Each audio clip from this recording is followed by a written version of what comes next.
Hello, hello. How are we, guys? Hi, Susan. Hey, Ash. Ash, was it you asking about witch balls? Because we made these in class the other day and you weren't there.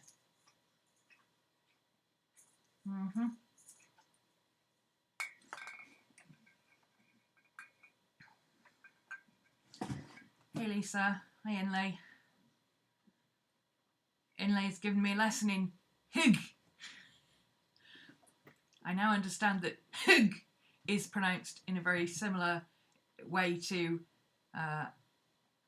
if an Englishman was taking the mickey out of a Scotsman trying to say the word hig, they would go hig.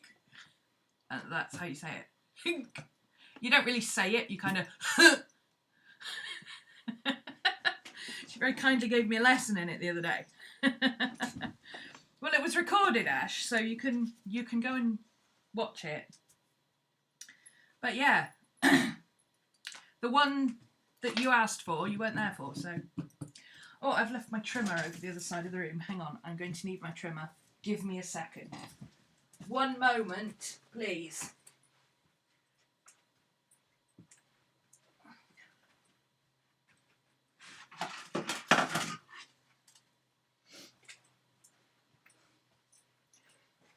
Okay, so today we're going to do part 2 of putting together our little Junk Journal January booklet. I'm calling it a Junk Journal booklet. You could call it a signature. You could call it anything you want. You could call it a full junk journal if you want. I don't care. I'm calling it a booklet because that's what it feels like to me. It's not a proper book. It's just a booklet, like a traveller's notebook.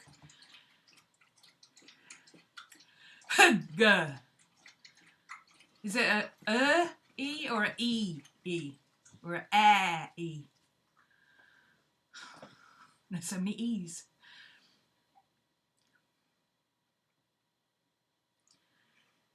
Hey, Risha. Well, part 1, here's a quick recap. Beginners, 8 pieces of paper, fold them all in half, chop them all down to about the size that you want. End of story. Slightly more advanced, 10 to 15 papers, I think it's an IE, like field. Yeah, 10 to 15 papers if you're a little bit more advanced and you've done junk journaling before. If you use a lot of paper, go crazy. Do what you want. I've got 56 pages. Don't forget to, however many pages you want, sides of paper. Remember, this is a... No. A piece of paper. Oh, this will do. This is a cover from one of my other ones. This is a side.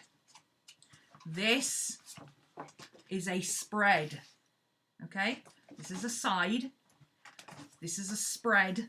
This is a page. So however many sides you want, multiply it by 4. No, divide it by 4, sorry, to get the number of pages you need. If you need spreads, multiply it by 2. Because that's a spread, and that's a spread, and that's a spread. I'm starting to feel like Oprah. And then add a cover, because I can't do the maths that tells me whether there's going to be enough on either end for you to have a spread, or whether you're going to have an extra page. So just add a cover, and be done with it. It's not the end of the world in a junk journal if you have a page that is literally just a magazine cutting on a piece of scrap paper. Okay? Just put a picture that you like and stick it on and say, that's that page done. Okay? That's the beauty of junk journaling. I can come back to this and do more to it, or I can leave it as it is and say, you know what, I like that picture, I'm just going to leave it. It's done. Okay? Once you have all your bits of paper and you've folded them accordingly, and we also talked about, you know, if you want to cut down smaller pieces or use smaller pieces and put 2 together to make an envelope later, that's part of what we're going to do today. You then look at, you know, do I want to make this little booklet with a cover of its own? And am I going to use it like that? Or do I want it to fit in a notebook? Now, I was going to just do it like this, but honestly, the glitter on this paper is kind of annoying. I have really dry, eczema, horrible hands. You can imagine what that feels like, even with hand cream, to have this glitter all over it. I might even sand the glitter off, to be honest, because it's not a big thing for me. I like shiny, but I don't like glitter. Oh, I could put some either some spray varnish or some matte medium over it. That would get rid of the feel of the glitter. It would be matte medium then. But I don't know if this is waterproof ink, so anyway, this is going to be my cover. And for now, I've said this inside portion of the card, which I took off so that it laid flat, is possibly going to be my inside piece, because I quite like the idea of opening the book, and you see the first page is this. But I might also take this out and decide at the last minute that I'm going to use it as, not as a piece on the front page, but as a decoration in the book. But if I do that and it's already bound, I'll just tear it out. Okay, it's not the end of the world. This is why junk journals are fun. So, in order to put it in this book, everything I have is A5 height, except this. If you remember, I said that if I cut this down, it's not going to be the right height. Oh, it's going to have a bit of thing there. But I can live with that, I think. So I'm going to cut this down. If I cut it just... It looks like half... It looks like A5. I'm not 100% sure that's A5. Let's pick something that I know is A5.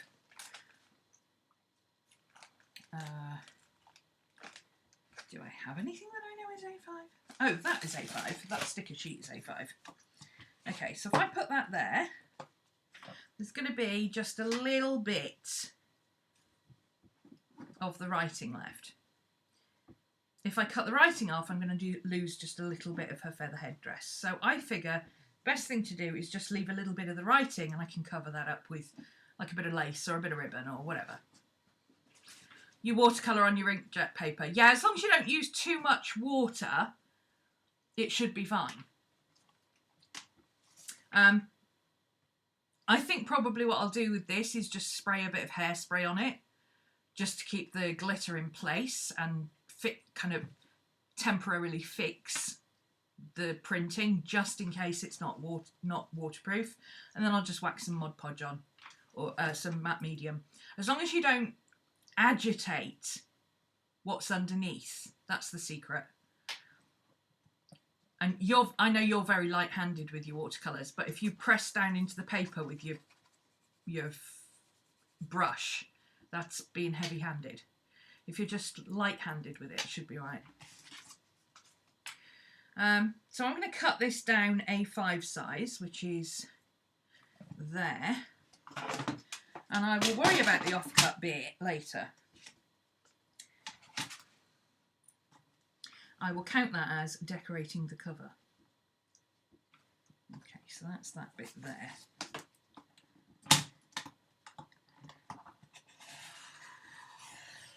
Oh, it's card. I should have done it. Open. Oh, it's done it. Mostly. I didn't go quite far enough. There we go. Now, it's wider than A5.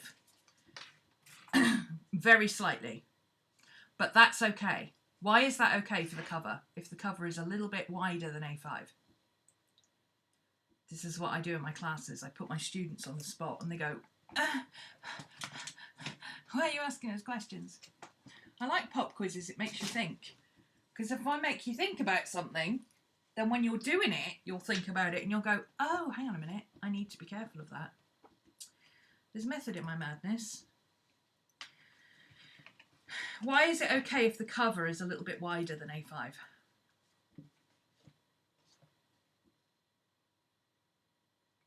Think about the logistics of the book. See, if I show you how to do this and think about it, when you do it yourself, you won't need to think about it. It'll be normal. You'll go, well, that's obvious.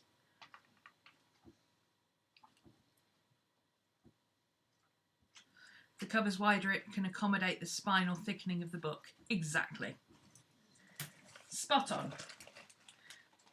So when I shove papers in here,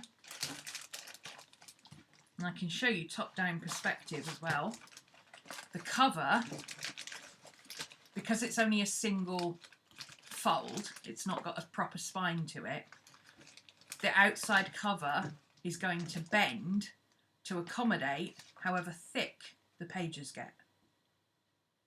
So if we allow our cover to be a little bit wider than our inserts, the cover has the extra space to bend and still be the width of our inserts, at least. Okay? And yes, it will also protect any inserts or tabs or anything else that you put on the edge. They'll still stick out a little bit, which is the idea with tabs, obviously, but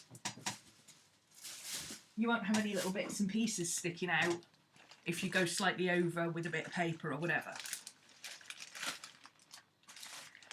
Okay. Now, if you are a type A, or closer to type A than type, I think I'm about a type G, which is, sod it, that'll do. If you're closer to type A, you may want to, you know, when you actually come to do your book, watch Meg's video on how she's made her book. Meg Journals, her link is down below. It's the video she did 3 weeks ago in preparation for Junk Journal January, showing you how to put together a little A6 booklet, and all her pages are roughly, not, she's not overly precious about it, but they're roughly the same size. She made a little book like this. She's a little bit more careful about how she puts her book together, what colours and what pages and what textures she puts together, okay? So if you're a little bit more type A, that's what you need to go and watch as well. I mean, her book, sorry, I'm trying to zoom out. There we go. Her journal, she explained it in 6 minutes, so it's not going to take a long time to watch it. And, you know, some people don't like my long videos, to which I say, purr, I don't care.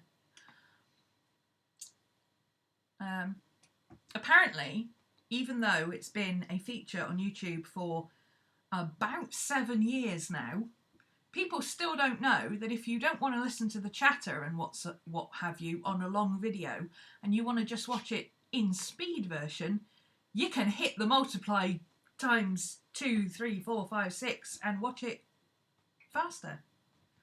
People still don't know that. Anyway, I'm a little salty because I keep getting comments about, oh, your videos are so long.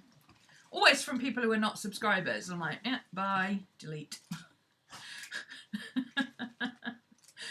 Do I look like I care? Okay.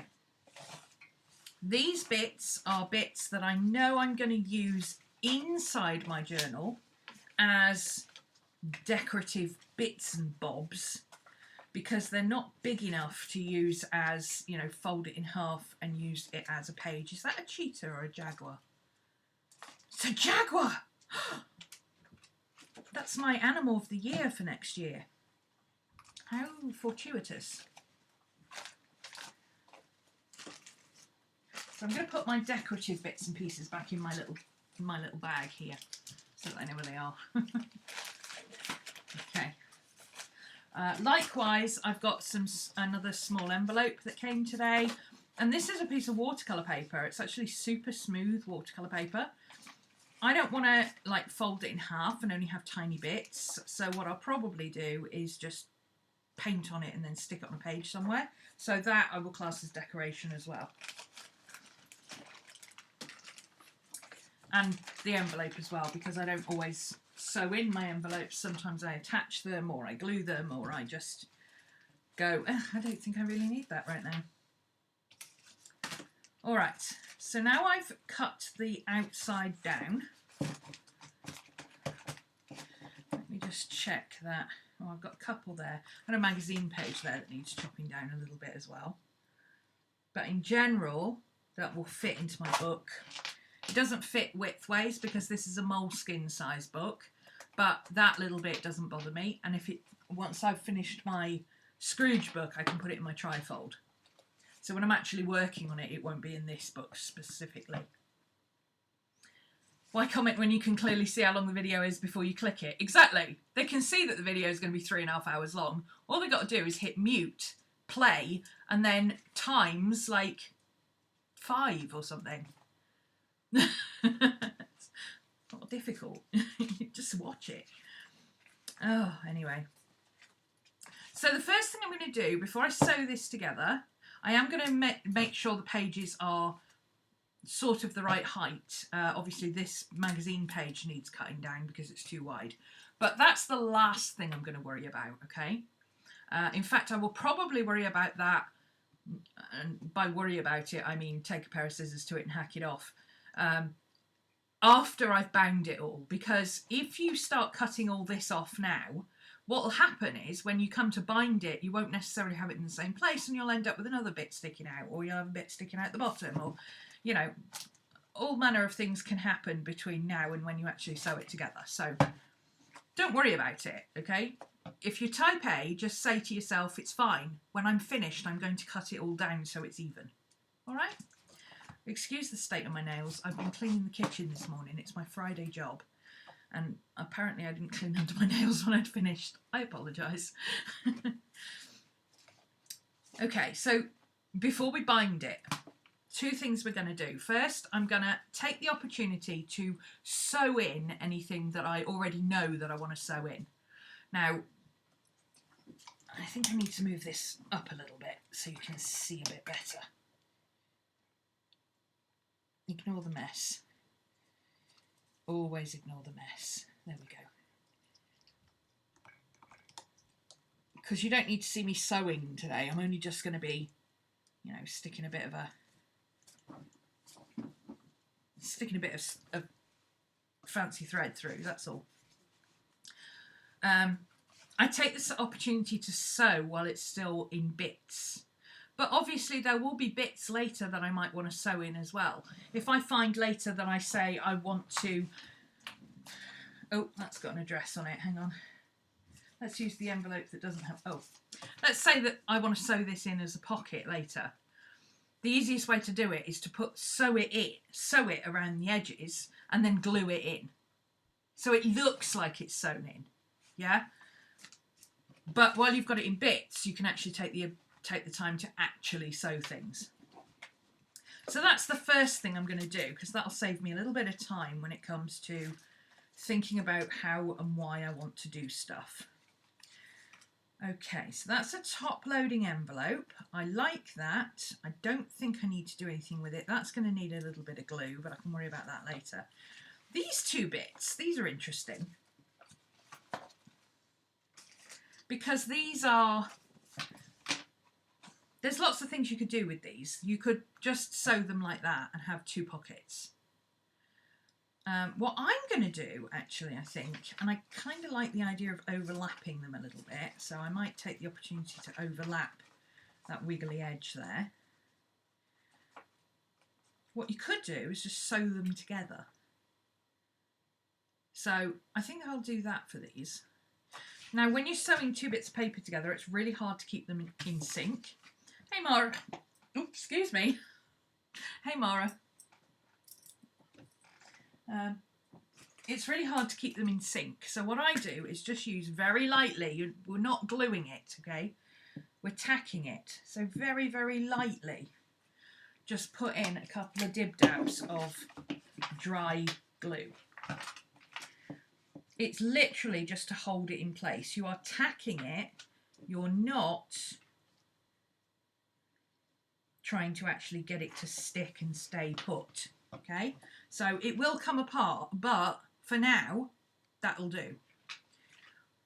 And then I'm going to sew it up the middle so it becomes a page. But first, I'm going to change my colours. because at the moment I've got Christmas colours in my machine. I think I would like something a little bit different. Since I've got all these, I might as well use them, right? I still need to mess around with this box to make it more useful. Okay, I've got dark green in there. I don't want dark green. I think I use blue. Blue is a very me colour. It's January, Junk Journal January. I like to use a lot of blue in winter. So let's use some blue. I like this blue. That's pretty. See if I can find the end of the bobbin. I can never find the end of these bobbins. It's supposed to be a diagonal thread, but I can never see the damn thing. Let me try a cocktail stick and see if that helps.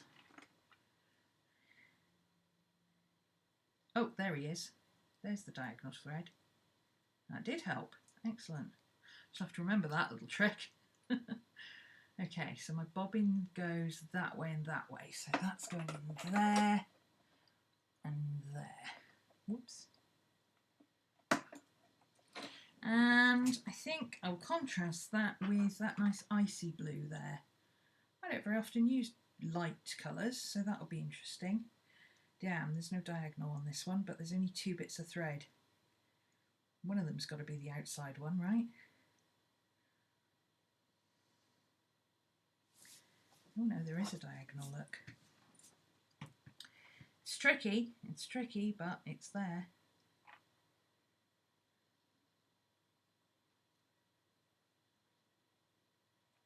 It's that one. Oh, I don't want one of these. Oh, hang on. I don't need to worry about that right now. This is what I want. Yeah, let's use this nice icy blue here. That's very appropriate for winter. And it always snows on my birthday, so I always think of January as being cold and snowy, even though it's usually cold, wet and windy until my birthday.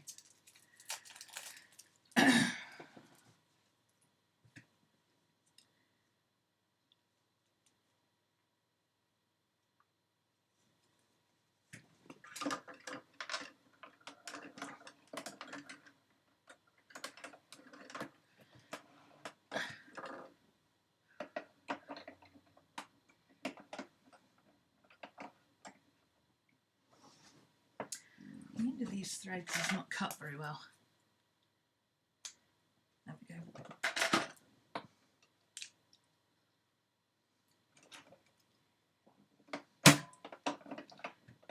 Okay, now of course, if you don't want to do all this fussy sewing and stuff, you don't have to. Junk journals don't have to have sewing in them. I just like the fact that I can sew in junk journals because at this stage they are completely unbound.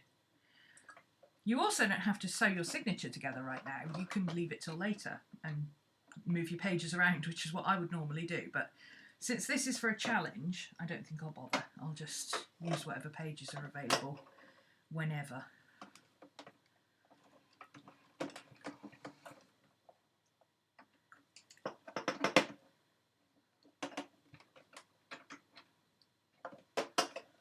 There we go. That's that all threaded up.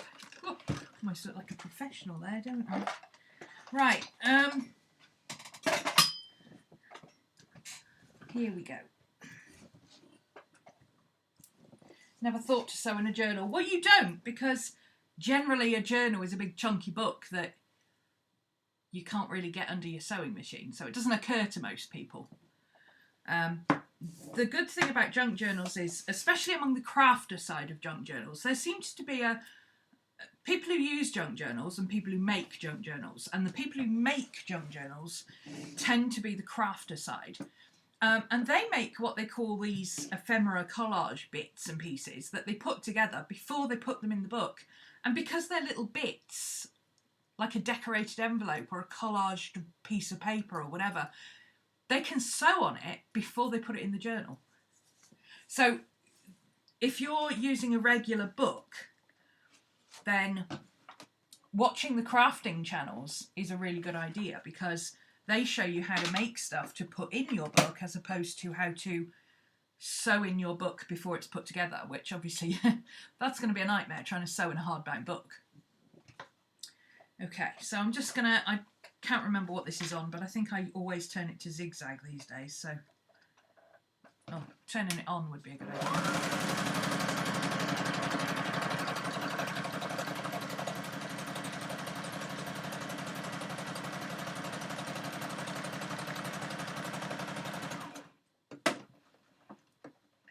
Let's make sure I lift this up far enough, otherwise the bobbin doesn't loosen.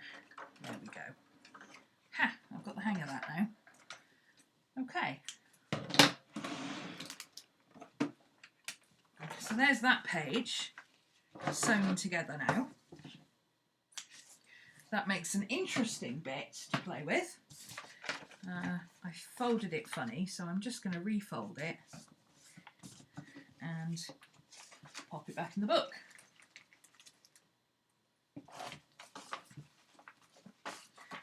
So all small pieces of paper do not have to be turned into pockets. The one thing with junk journaling is that you tend to get obsessed with pockets. Okay. What else do I have here that I need to? Oh, that's my accordion one. Now I could sew that. I could sew that on the edges and have it be a flip that way and then tuck something in there. But I don't know if that's what I want to do. I might want to have a fold out, or, you know, there's a lot I might want to do with this. It's got a lot of potential. So it's got more potential than I want to worry about right now. So I'm just going to leave it as it is. If I want to sew it later, because this is just a small book, I can technically just bend this around, clamp it, and just sew on this bit of paper. It's another advantage of working like this. And of course you can do what I normally do, which is don't bother binding it, and then you can just take the page out and work on it and bind it when you're finished. I do that a lot.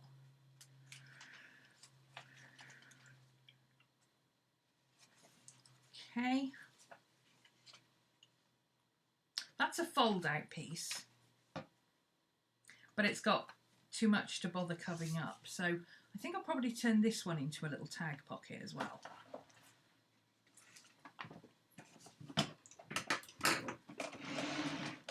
But with this one, all I'm going to do is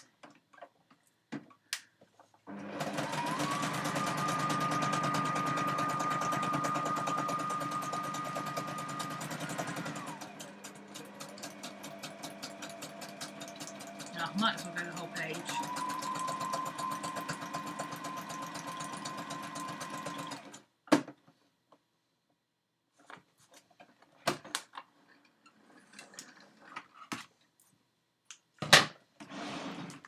Okay, so this one, instead of just turning that into a tiny, tiny little pocket, it's now, I've just sewn it across the bottom. So this bit is the other side of the page.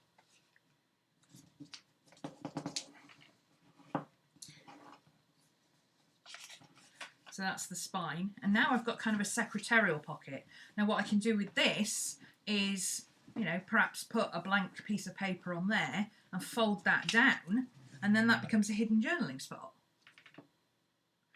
Or I could just leave it like that, or I could eventually, when I get to working on this, decide, oh, actually, I think I'll just stick some washi tape down there and shove a tag in it.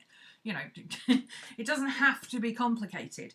But I think the secret with having decent junk journals to work in, and I know Johanna Clow is a big proponent of this, is leaving yourself options. You know, if you see something when you're putting it in your book and you think, oh, there's multiple ways I could use that, straight away, without even thinking of it, you go, oh, I could do lots of different things with that. Then don't limit yourself to what you can do with it.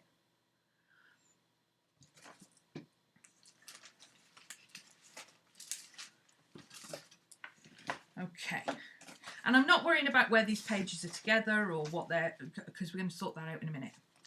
What's the best media size for sewing books? Oh, the best needle size for sewing books, I have one for denim. Oh, if you're talking about sewing along the line of the spine of your book, I am not an expert in that. I have never actually done it. I do know that you need to use a long stitch, and my thought would be use a super sharp, sturdy needle, like one for denim might be good enough. I don't know what a denim needle is like, but I've got a leather needle, and I would be tempted to use that because you're sewing through a lot of thicknesses all at once. So if you're talking about sewing along the spine of the book, yeah, you want a heavy duty needle. Denim might be enough, but I don't know how many. I suppose the best way to check would be see how many folds of denim your machine can do.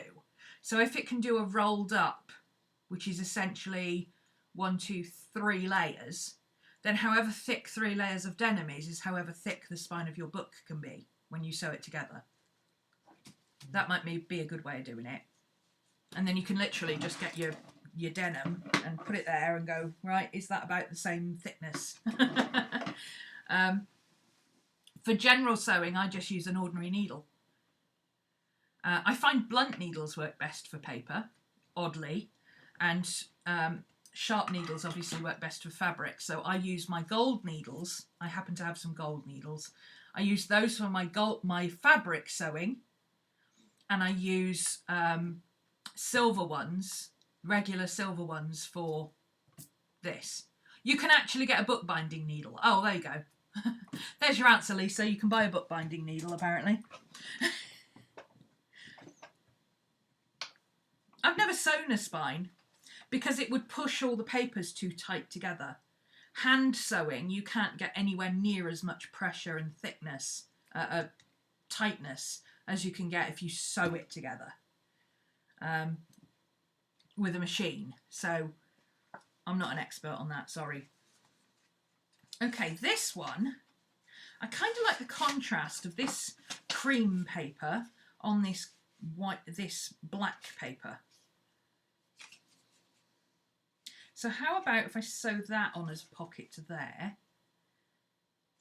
That would take care of that hole as well. And then all I've got to do is put something here to cover up Boris. I can't believe we've got a Prime Minister called Boris. Anyway. Okay, so this is a little bit easier to sew because it's card, so I won't bother sticking this. It should stay pretty well. And of course you can change what stitch you use and everything else if you want to. I don't generally bother.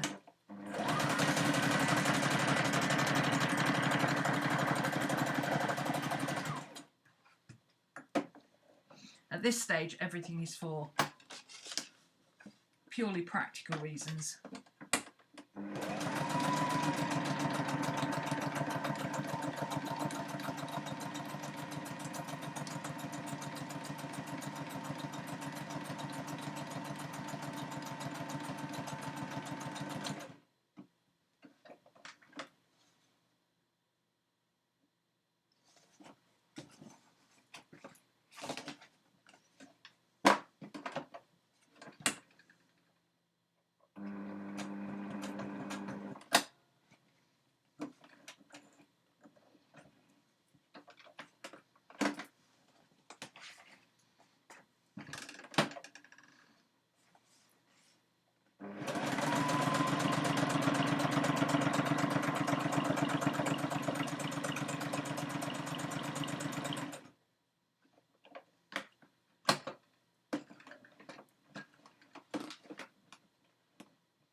Oh, well, we're going to hand sew the spine in a minute, Lisa. It's a lot easier.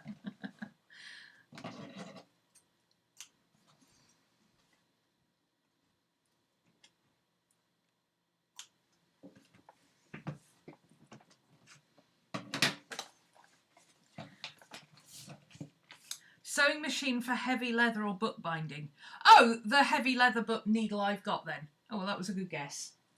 I swear I didn't look that up or anything. I just, you know, my brain went, I've got ordinary needles or I've got a leather needle. I'll use a leather needle. Okay, so I've got a nice little pocket there now. I won't bother sewing up the middle because that will have stitches in it anyway. So anything I put in this is not going to slide round or anything like that. What else have I got that I need to address? So I've come to the middle of my book. Now don't forget, both sides of your paper sometimes are different. So you need to come back and address this side. Now, I was thinking I might sew this flap down or even tear it off because it keeps catching on this. But then I remembered that actually I might want that on the front of the book. Now the reason I might want that on the front of the book is A, it's quite wide, so it'll go round the outside. But also the first page in this book currently is that, which I like, but I like to do something a bit special for my front page. So I would prefer it to be that, I think, because then I can do something on these two pages. I could do a painting on these pages. I could do a collage across both pages, whatever, okay? So I would prefer to have that, I think. This is a nice heavy weight of card and it's matte. This is a heavy weight of card and it's matte. It's different paper, but, you know, that's what gesso's for if you need it. I don't use gesso, I don't bother. I'll just throw on acrylic paint and be done with it. But I do like to do a front page for my journals. So I think I would prefer to have that first. So let's go back to the middle of the book and just see if there's anything on this side that we need to address. That's a shorty page. Now that shorty page, I might put that shorty page up there because this has got a little secretarial pocket on this side, but then I've got another pocket there. I also might look at splitting these pockets up in a minute. So that's another thing to bear in mind. This is not set in stone yet. So if that might annoy me, then maybe I will do something different with that and put it somewhere else. So I'm just checking to see if there's anything else that I think I would need to... Okay, this one.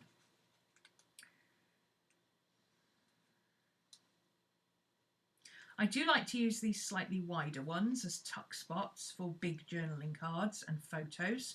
So I think this one I will sew on one side, on the edges. But I want to maximise the amount of space I've got in this particular pocket. So for this one, I'm going to use a straight stitch. Obviously, if you use a zigzag stitch, you're taking up a little bit more room on the edge than you need to. So for this one, I'm going to drop it down to a 7, which is my largest, no, my third largest straight stitch. And I'm going to go as close to the edge as I can without it tearing. Oh, actually putting paper under the foot, that would help. There we go.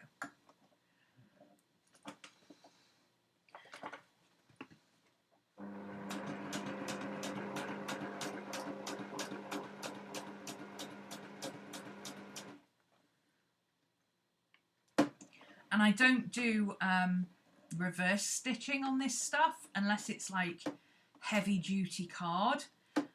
One, because I tend to tie the ends off anyway, because I like the threads hanging.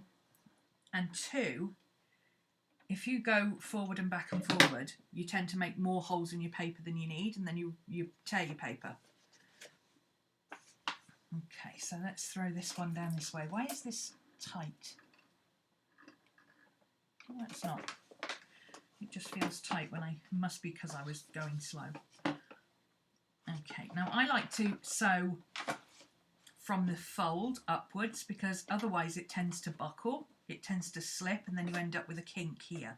So for this side, I will start at the top edge here, put my needle in, and I'll reverse.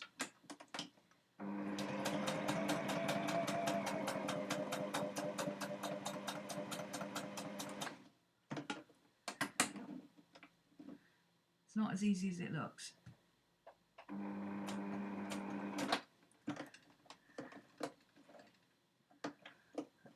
There we go.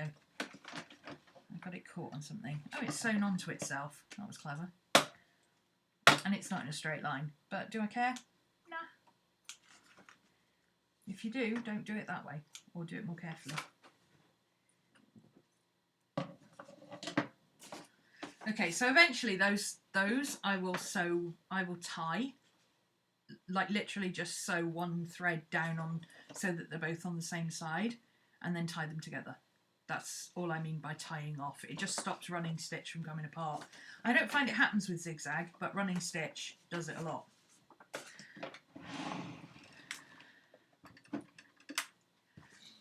And I know I'm a little bit, it kind of annoys me, so it's probably a little bit annoying for you with the whole switching the machine on and off all the time, but I have big feet and I have a tendency to stand on my pedal. And also I've got two dogs down here, one of which has 20-pound feet and also likes to stand on my pedal.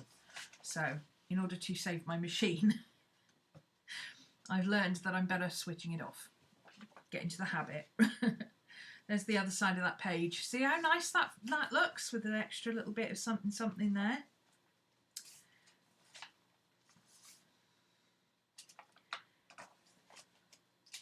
Ah, now we've got this paper bag. Now this paper bag has expandable sides. I like expandable sides, but this paper is super thin and I don't think it would take a huge amount of weight.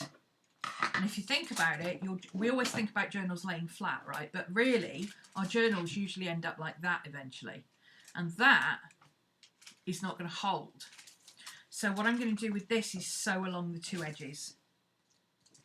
Just along here. Just to take away the expandable bit of the pocket.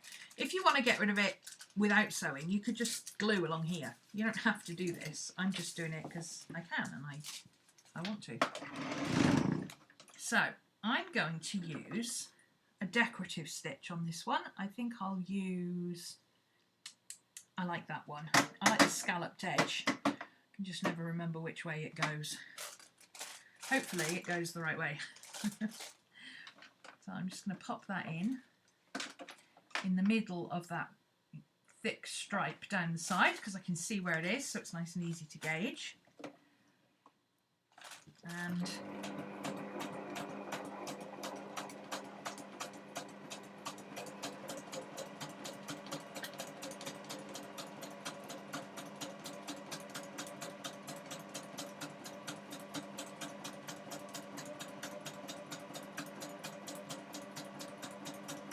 I'm not very practiced at the embroidery bit, so I go slow. I do the same when I'm parallel parking. If you're not good at it, do it slowly.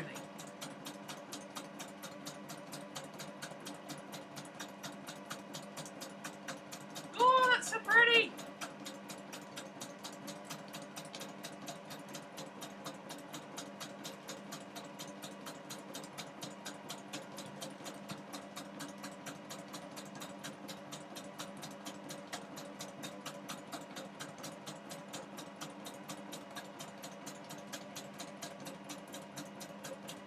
I think it's gone a little bit not quite straight because the paper is... Ooh. Yeah, I do that when I'm parallel parking as well.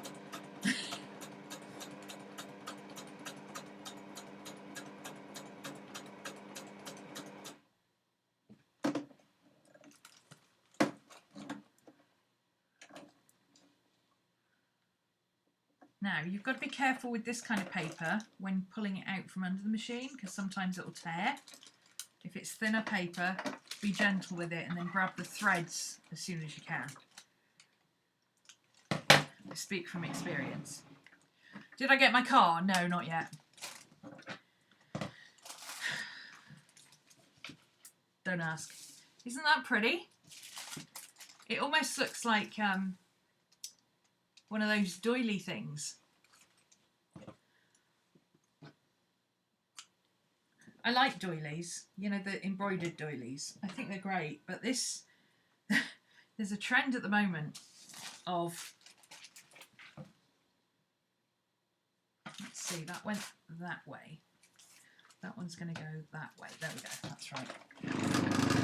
There's a trend at the moment of photocopying doilies But they keep photocopying, and it's a great idea. I think it's brilliant. I think Joanna Clow started it because she actually sells some really beautiful embroidery stuff in her shop, like digital printables of embroideries, and it's gorgeous and I love it. But some people have started doing them and they use ones that are like oval shape, like that, and about that size.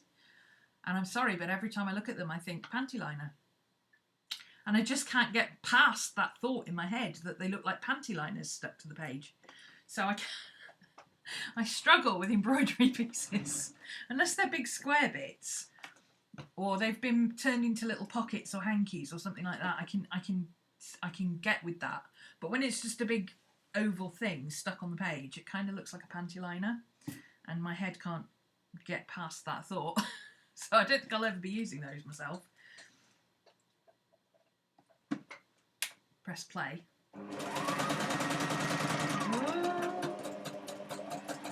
But yeah, that's kind of what this looks like, those decorative doilies.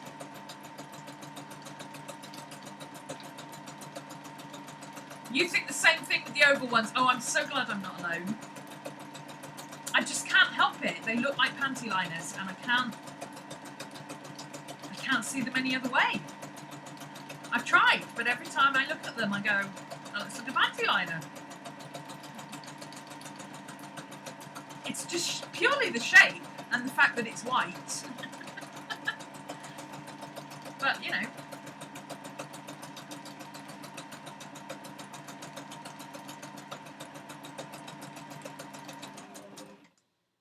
But then, of course, my brain goes into overdrive and I'm like, well, maybe that's what they used them for back in the day. Wouldn't the embroidery be uncomfortable? you know, things like that. Just brain squirrels, people, brain squirrels.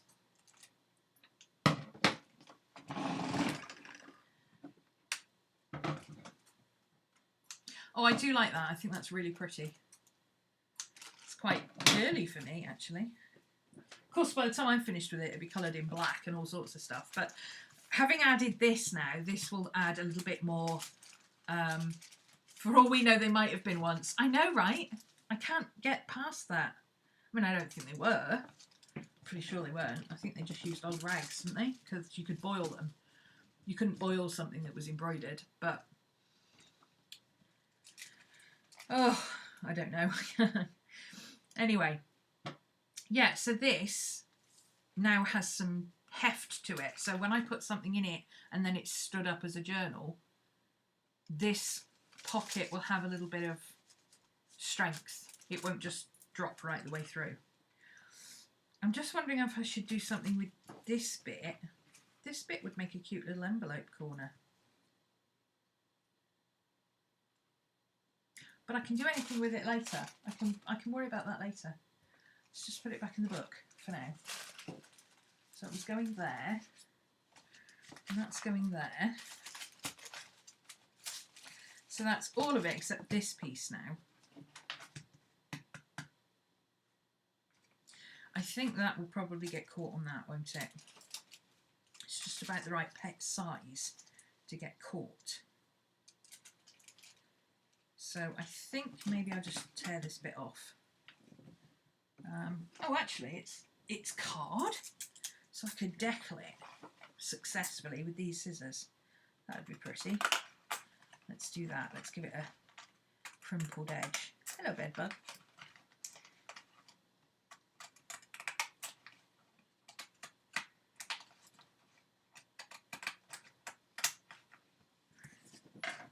There we go. Can go in the recycling bin. Yeah, I like that. That's cool. All right, now,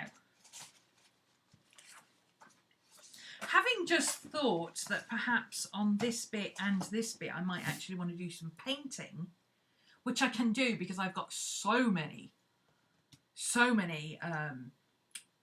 pages in this. I think actually I'm going to keep this as decoration.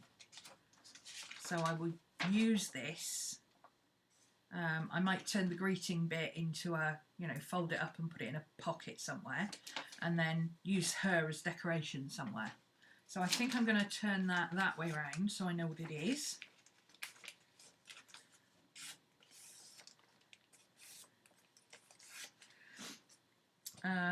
So that's cut down my pages again. So I'm down to a few less pages than I had before.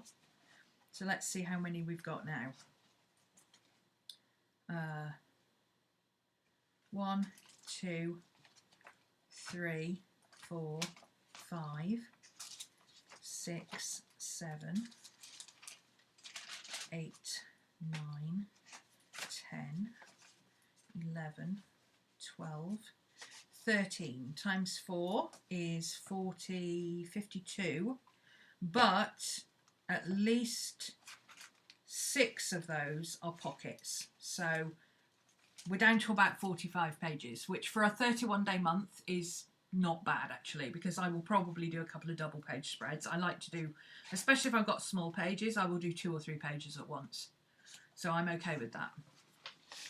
So the next thing I'm going to do is cut down my pages so that they all... No, I'm not going to do that. I'm going to order my pages so that they're in an order that I like. So I like this piece of paper here, and I like that bag being there. I like that. I have a blank piece of paper here, and then an envelope, and then a fancy bit, and then another blank bit.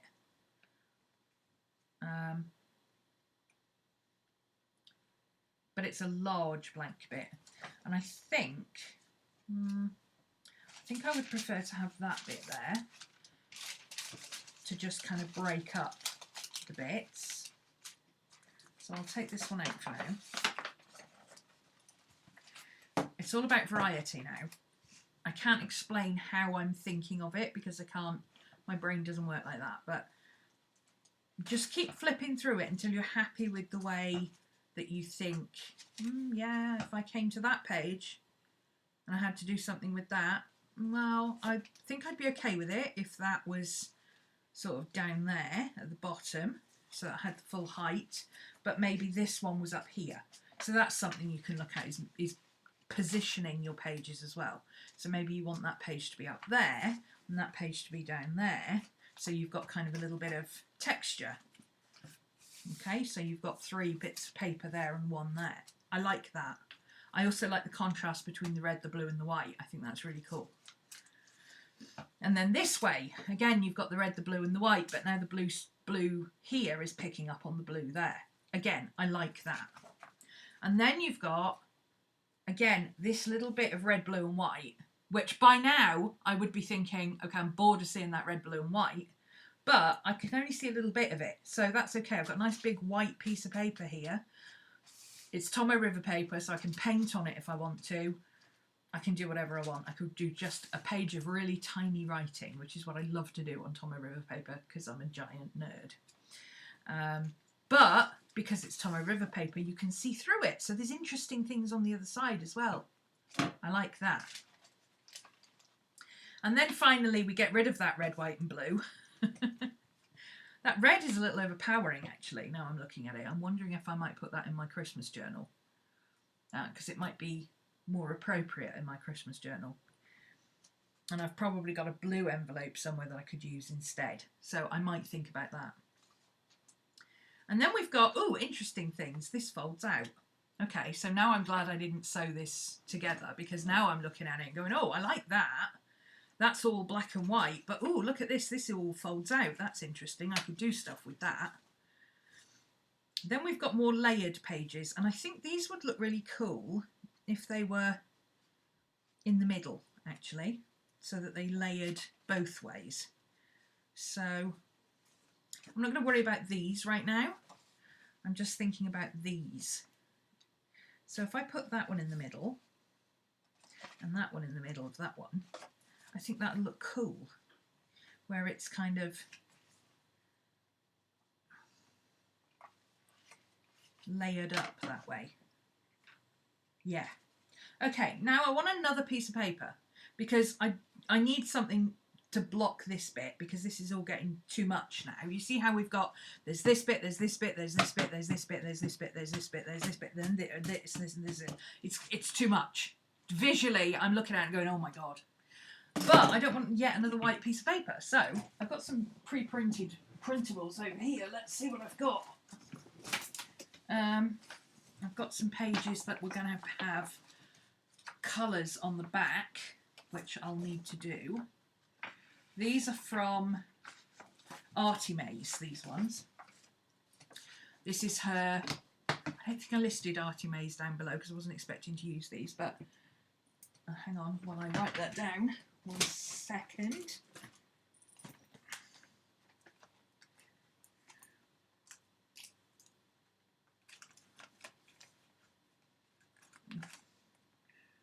YouTube, 20th of December, ad, Artimaze,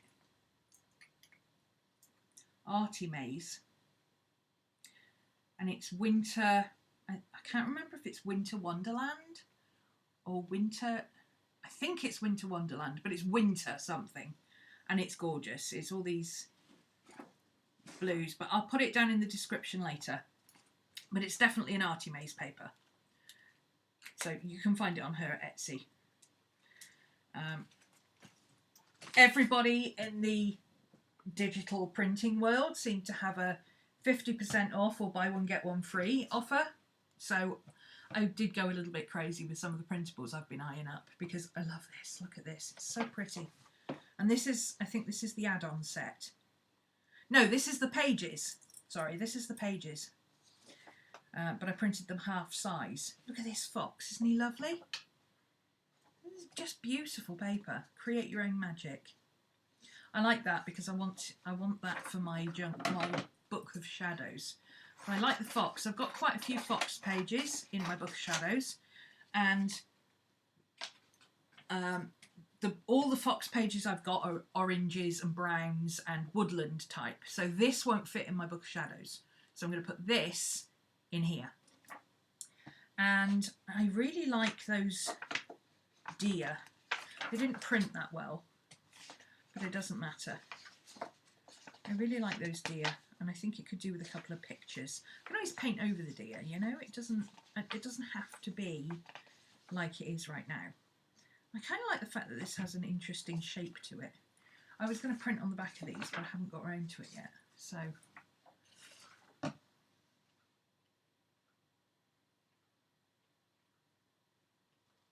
you know what, this is quite nice paper. If I just stick those two together on the back of each other, is it larger pieces? No.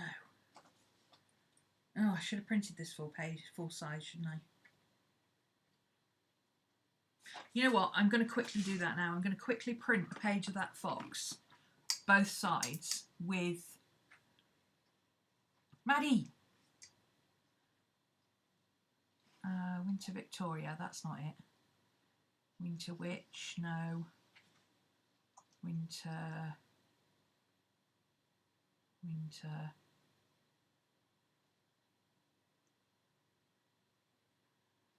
Where are you?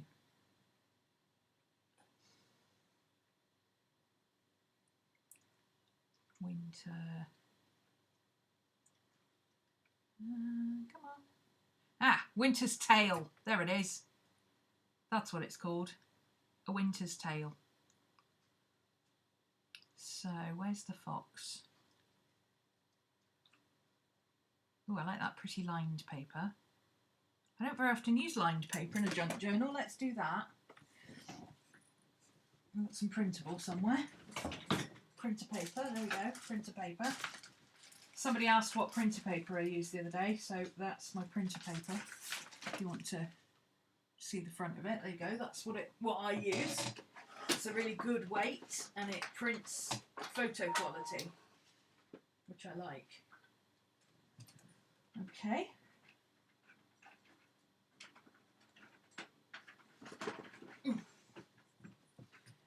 So let's print that one.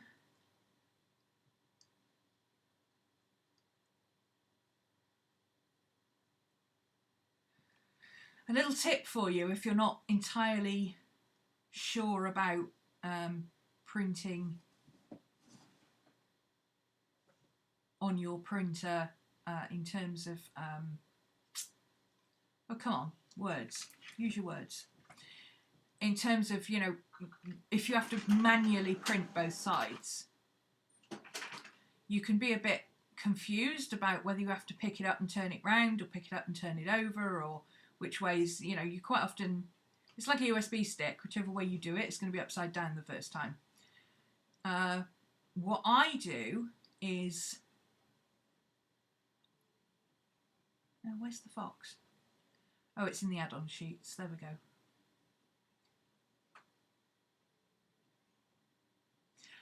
What I do is make sure that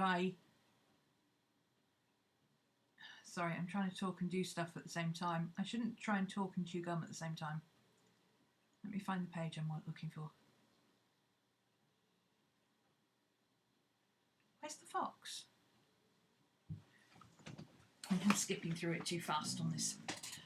Yeah, if you have trouble getting two sides of the page the right way up when you're trying to manually print because you can't work out how to turn it round, use a planer on one side, a plain type like a coffee die or a lined page or a decorative page or something like that on the back. Then you don't have to worry about whether it's the right way up or not. You can just turn it to whichever way the picture needs to be on one side. There's the fox, I kept flipping past him. You can just turn it to whichever way it needs to be on one side and not worry about the other. Okay, so he's there ready as soon as that page finishes. So I've printed a larger version of the fox. You just realised Christmas is 5 days away. I know, right? It's on Wednesday. Christmas is on Wednesday, people.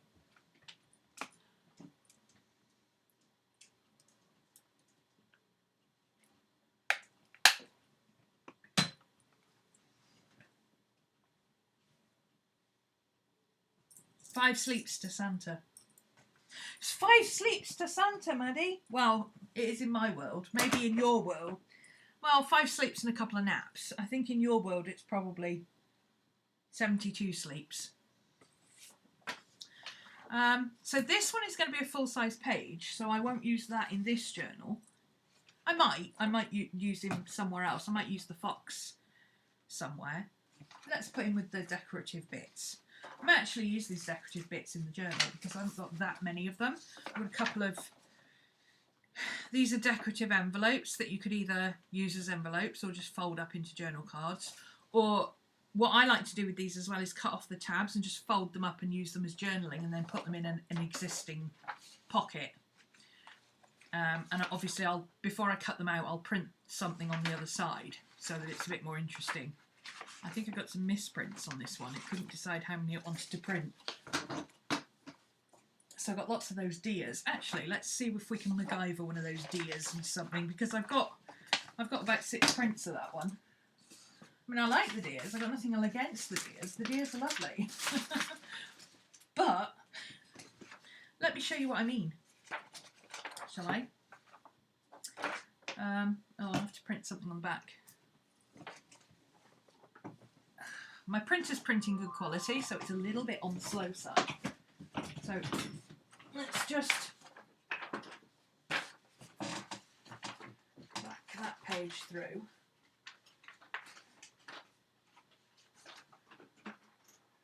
Print another copy of that. Where's it gone?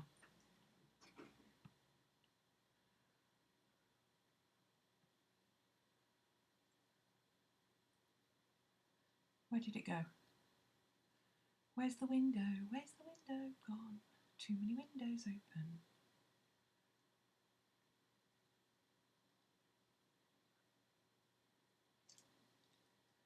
Let's have a lined one on that. Oh, file. Print. Same. Well, let's print it sideways. No, it won't switch that way. Okay. Fine, I'll just print it the same way.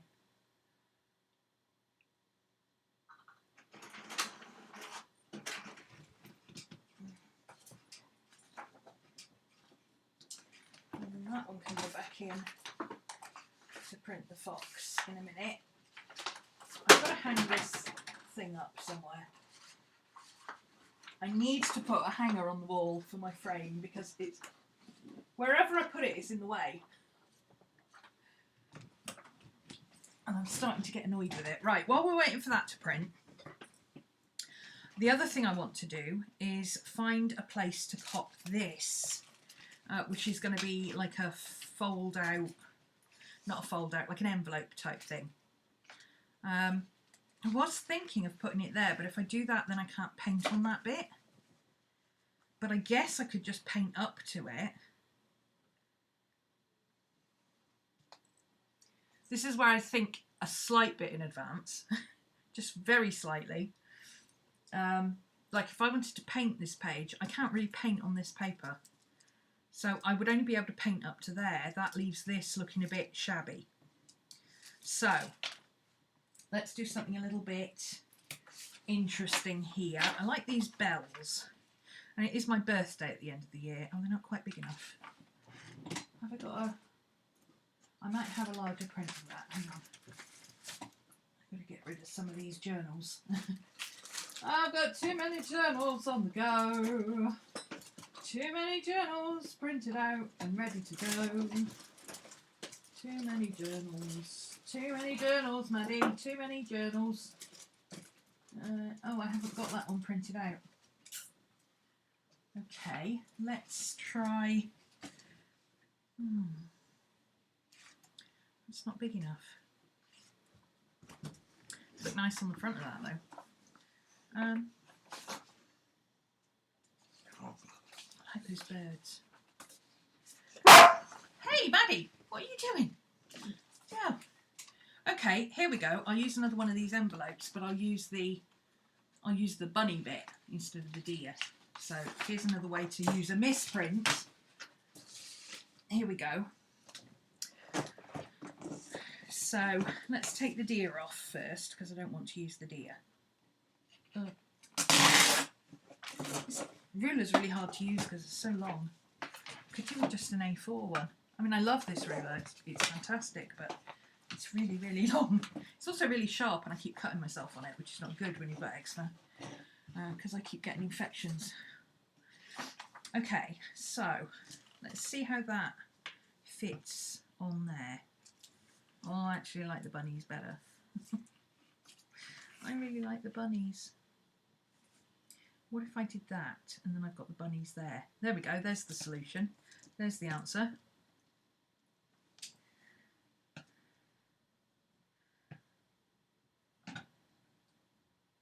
Or I could put the bunnies on the bag, couldn't I? Let's put the bunnies on the bag. And let's use this paper for what I was going to do. Oh, I'll get there in a minute. Okay, so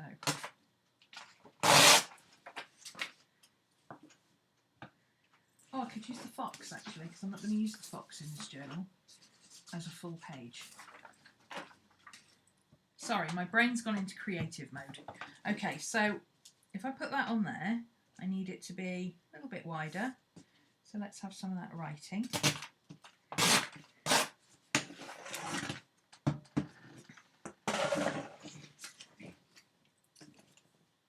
And just to, I'm not decorating my journal, okay?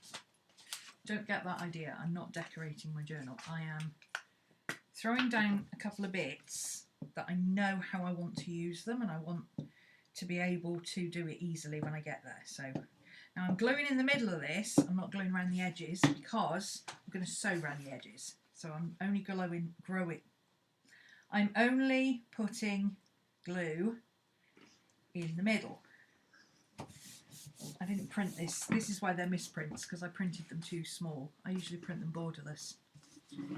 Okay, let's chop off that little edge so I can line it up properly. Sorry, Maddie, are we disturbing you?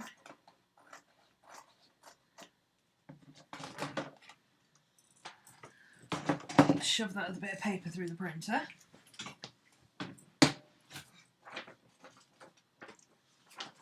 That's not the bit of paper I was looking for. Okay. What the hell happened even there? I don't even know. Don't even know. Print the fox. Print the fox. Full size. And that's going to be my big page in the middle there. I'm not doing anything with it. I'm just printing it out and shoving it in the book. Oh, see you, Cody.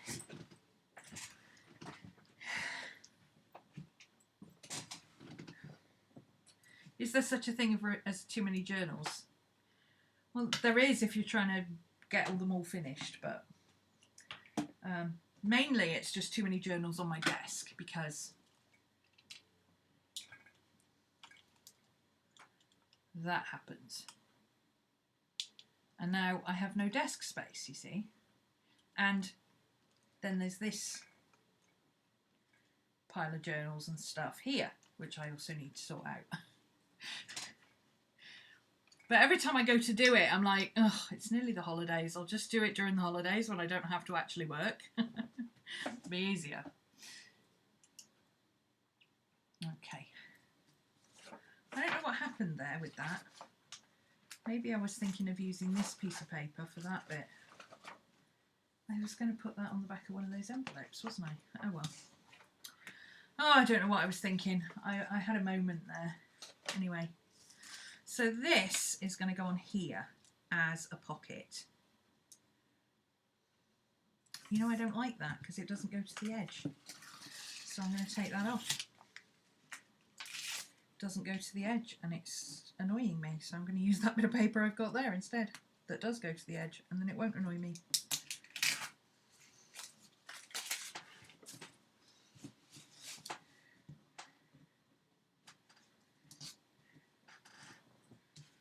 Okay.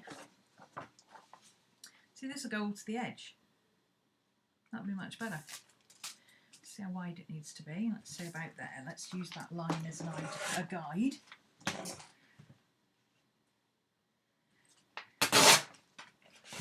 Will do.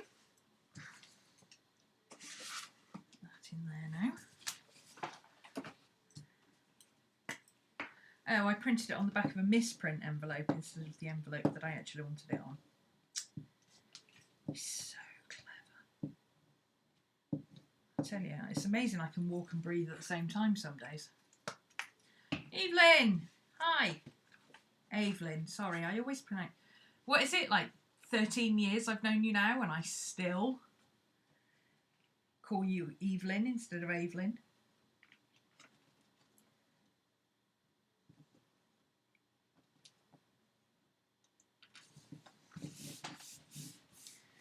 Everyone does. I've ordered a Moleskine Expanded for your bullet journal next year.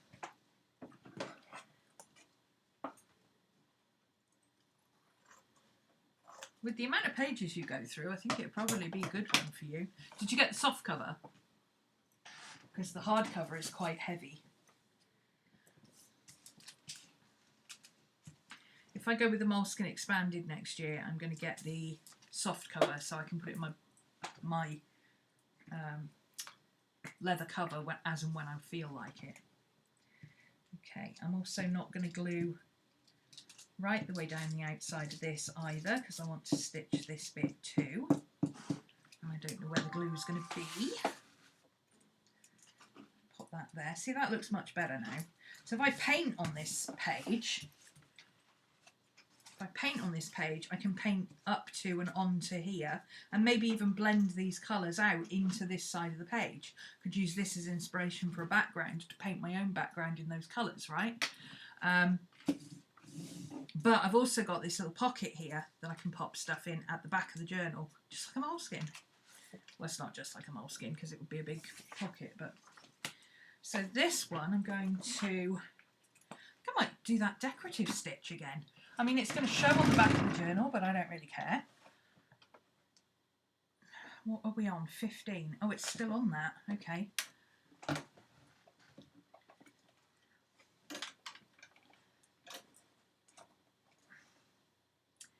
Let's do...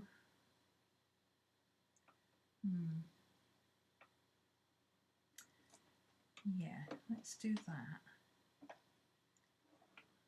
Let's do starting there. Hopefully that'll work.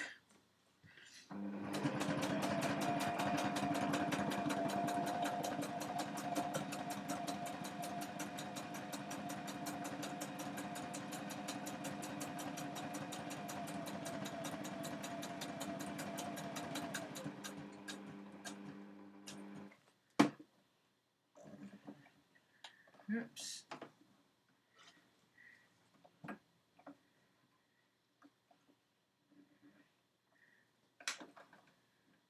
When you're embroidering, you'd have to skip stitches and move your needle a little bit sometimes, which doesn't make for good edges, but it does make for good corners. Your in-laws get it wrong, well that's not, there's no excuse for that. You guys have been together, what, 10 years now nearly? 10? No, it's got to be longer than that. You've been with Ty as long as I've known you, so it's got to be quite a long time.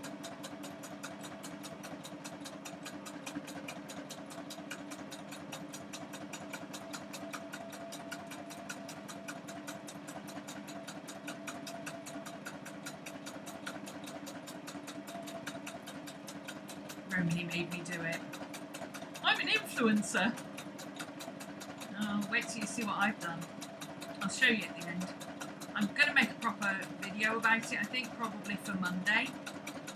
I'll pre-record something, put it up as a live video Monday. Well, not as a live video because it's pre-recorded, but...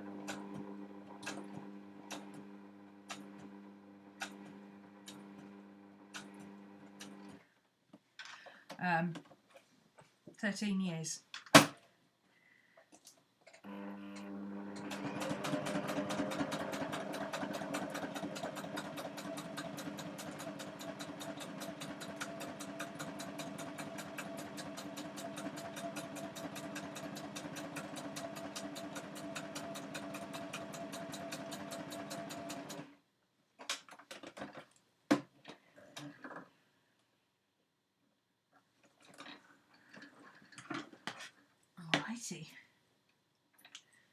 Let's see. Now, because this one is at the back of the journal and bits hanging out the back of the journal drive me a little bit. Oh, that's pretty, look. That's pretty, I like that. That kind of looks like one of those doily things, but without the doily bit. And now it's a pocket, so I can pop things. I could pop something like this in there. Like a little envelope or something, or if I've got some photos that I'm waiting to put in, I could put them in there. That's cute, I like that. Because this is at the back of the journal, I'm actually going to sew in the ends. So I'll show you how I sew in the ends. I can find my sewing needle. Here we go. So all I do is I grab an end and I put it through one of the holes that's not the hole that the thread is coming out of. Thread your needle.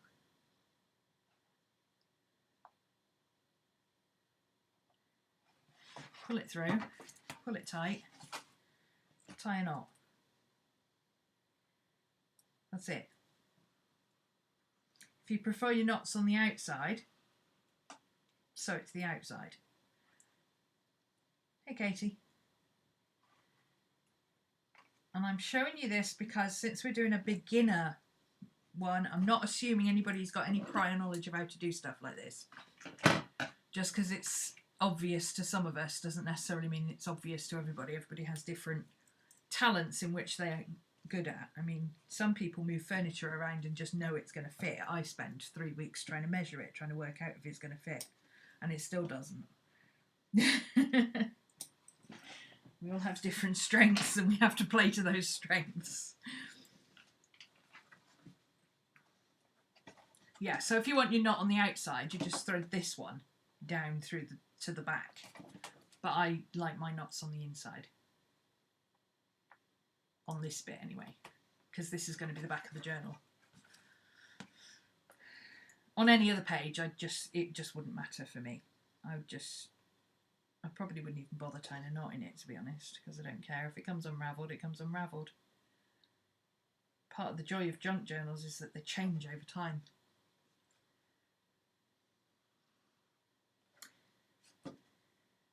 And what a lot of people forget, I'm trying to do this with the wrong hand, that's why I can't do it. What a lot of people forget is that a lot of paper that you put in junk journals is cheap paper, and it will yellow. And when it yellows, that means it's becoming vintage looking. People spend an awful lot of time vintage looking up their journals in order to make them look vintagey, when you actually don't need to. If you leave your journals as they are, most of the time they will start to turn yellow within a year anyway, unless you're using archival quality products, which in a junk journal, you're probably not. I mean, this document paper is archival quality, so that won't turn yellow. If I wanted it to turn yellow, I would have to do something with it, but I'm printing vintage looking designs on it, so I don't really care. But stuff like old bills and things, I don't expect any of those to not turn yellow in a couple of years. So when you go back looking through your old journals, you find bits of paper. And it's surprising how quickly. I mean, if you think about it, this year I kind of went January, February, March, August, Christmas, right? And that happens every single year. And when you look back at stuff, you know, if you went back and looked at some of your journals now from like 2013, things look so old and dated. Even some of the stuff that you were wearing in 2013, which is only 6 years ago, looks old and dated, right? So, you know, don't worry about it not looking vintage, because today's new is tomorrow's vintage.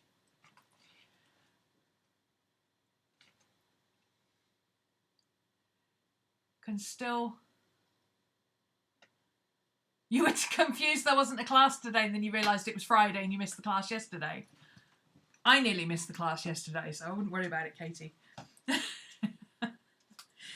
The recording is going to be up as soon as I finish this, and actually I think the recording is already up, I just haven't linked it yet. And tomorrow's the Christmas party, like Risha says, so... Okay, so the last thing to do now, before I decide if I'm ready to sew it together, because I'm not going to trim it yet, I'll trim it when I've sewed it. The last thing to do is just give it a quick flip through and decide, is this what I want it to look like? So, I like that because I can paint on it. I like the idea of painting on that. Yeah, that needs cutting down, that's fine. I don't like that red. That red is getting on my nerves, so that's got to go. Oh, that's what I printed the blue for, wasn't it? Where's the blue? No, that's the other blue. Okay, here's my blue page. You see, I printed the fox one way, but because I've put just vintage paper on the back, it doesn't matter which way up it is. So you could turn this any which way and it wouldn't matter. I mean, obviously the lines would matter, but there's, even with the design, you know, there's words going that way and there's words that way and there's words that way. So it doesn't matter which way up it is. So I can print the fox the right way up and then print this any way I want. So if you confuse yourself trying to print double-sided, that's the trick, is to print a picture that goes the right way up on one side and then just a design that goes with it on the other. So this page is my little foxy guy. Oh, I want my little fox to be at the front of the book, so because I've got a feeling that foxes and jaguars are going to be popping up all over for me in the new year. They're already popping up all over, so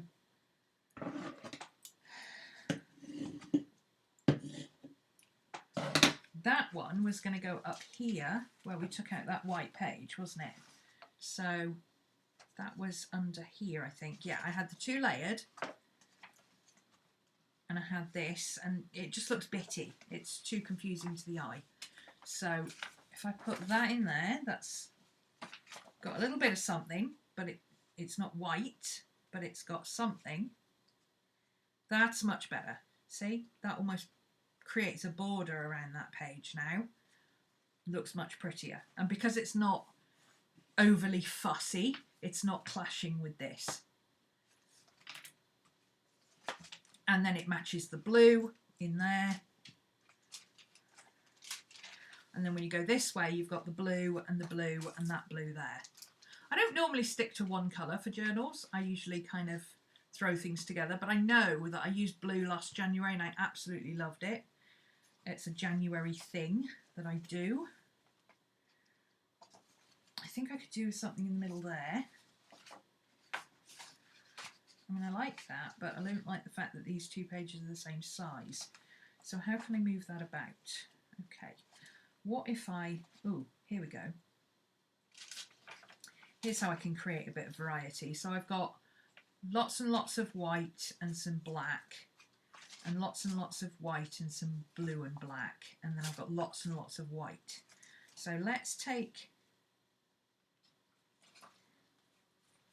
this, which I don't like, together with that, and move this up here a little bit. Maybe put that where that red envelope was. That's better, because now we've got the yellow, the white and the blue and the cream showing through. So none of that clashes. I mean, this is horrible. The picture's horrible. But if you ignore the picture, none of that clashes. It's all muted. I like that. Obviously, the picture's going to get covered up anyway. So that looks much better. I like that. And then when we get to here, we've got a big page, a pocket, and then we've got a slightly smaller page here. I kind of like this being the same size because I could stick this down on one side and turn it into a pocket, or I could fold it up, or I could just take a piece of paper and stick it right the way across there and turn it into a hidden journaling spot and put a ribbon on it, you know, so it's like a little mini booklet. I could even put a mini booklet in it. So I can do lots with that. I like the fact that those two are the same size. I can work with that. The next thing to do is just check if any of your pages are massively too big. If they are massively too big, you might want to chop them off. None of mine are massively too big. I mean, they are a bit too big, but they're not massive. Now you want some clips. This is the easy bit now. Everybody thinks the binding it together is the hard bit, but it's not. It's the easy bit. That's the hard bit, is making sure you've got pages where you want them and deciding if you want two pockets together or not. That, for me, that's the hard bit. This is the easy bit. So what we're going to do now is just go through our book, and I like to do this sideways. I find it's easier. And I'm just going to line up my pages. So like oversized pages, I'm just going to centre them-ish. They don't have to be too centred, but, you know, with this one it's easy because the white bits are the bits that are going to be cut off. That's actually really easy. I might as well do that right now. Now that I see it, it's obvious that I might as well do it. So, into the chopper.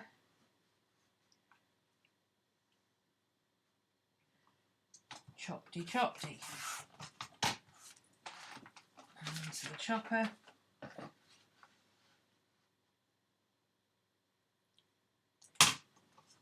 And chopty chopty. Now, this is near the beginning of the book. It's like 2 pages in, and we're at New Year. So I'm thinking I will put it this way round, because this bit is more wintry looking, which will be near my birthday, which is when it normally snows. And then this side, I don't need a guide for this one, we're all right, yeah. That's rule 1 in Rose bookbinding classes. Don't forget to take your guide out when you sew it. And I still manage to sew my guide in every single time. But we don't need a guide for this one. Yeah, I think this would be nicer with the sun for the new year, the celebration type thing. And then for my birthday, it's usually dark and gloomy and cold and snowing. So, okay, now I want this one near the bottom. And I want this one near the top. So I can line those up. It doesn't have to be exact. It's a junk journal. It's not professional bookbinding 101. You know, this is throw it together and see what happens. It's easier to line all your papers up to the bottom so that when you have a couple that are like this one, just very slightly. I think this isn't A4, it's American size.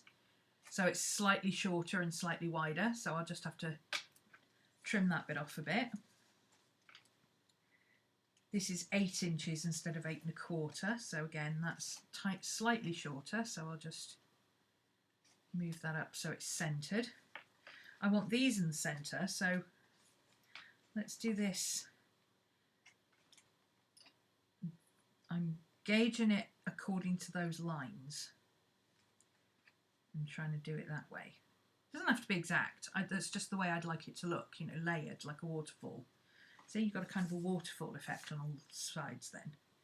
So that's those 3 organised. And then these 2 are the same size, so I'll centre those together. Okay, and then before you do anything else, do not let go of this. Okay, the first thing you want to do is put a binder clip on it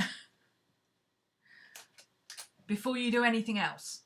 We haven't finished yet, but you want to put a binder clip on it first. Otherwise, you're going to have to do that all over again. Now, what I like to do, and I can't find my other ruler to do it, I usually use my metal ruler for this because it's thinner, but I can't see it on my desk. I think it must be over there somewhere. I put a ruler in this gully here to hold everything down towards the spine. So it adds weight into the middle of the book. And then I very carefully undo this binder clip and let everything shift downwards towards the spine. So just tap it on the desk and it'll all shift. You'll feel it happening on the edges there. And then once that's done, go to another binder clip and pin it on the opposite side, exact opposite. So this is the top right, this one will be the bottom left.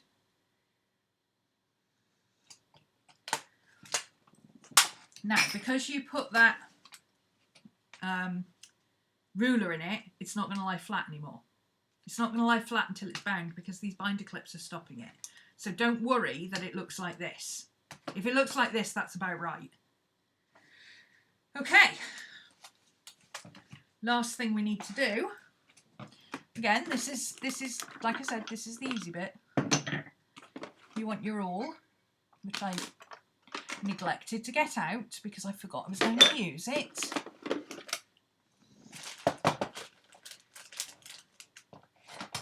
Where's my awl?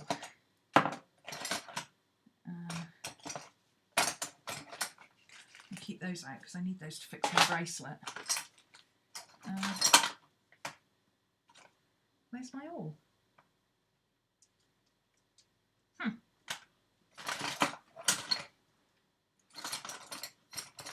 Why isn't my awl in my toolbox? Oh, it is.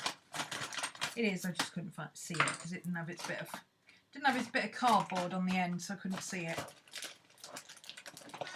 I usually put, because it's me and I tend to stab myself, I usually put a bit of cardboard on the end of these. You know, just stick it through the corrugated bit so that I don't kill myself. And mine comes apart. They're not supposed to do that. Okay, just so you know. All right, now, the next thing you want is a book, an old book, so use your glue book if you've got one. It works best with a hardback book, and just open it in the middle. And that will create a nice little valley channel for you to put that in there so that you can hold it easily like that and punch your holes through. And all we're going to do is punch 3 holes, one somewhere in the middle. If you don't have the strength to push down, twist like that until you feel it go through. You'll know when you go through the paper into the book. You'll feel it. So one in the middle and one about an inch or so from either end.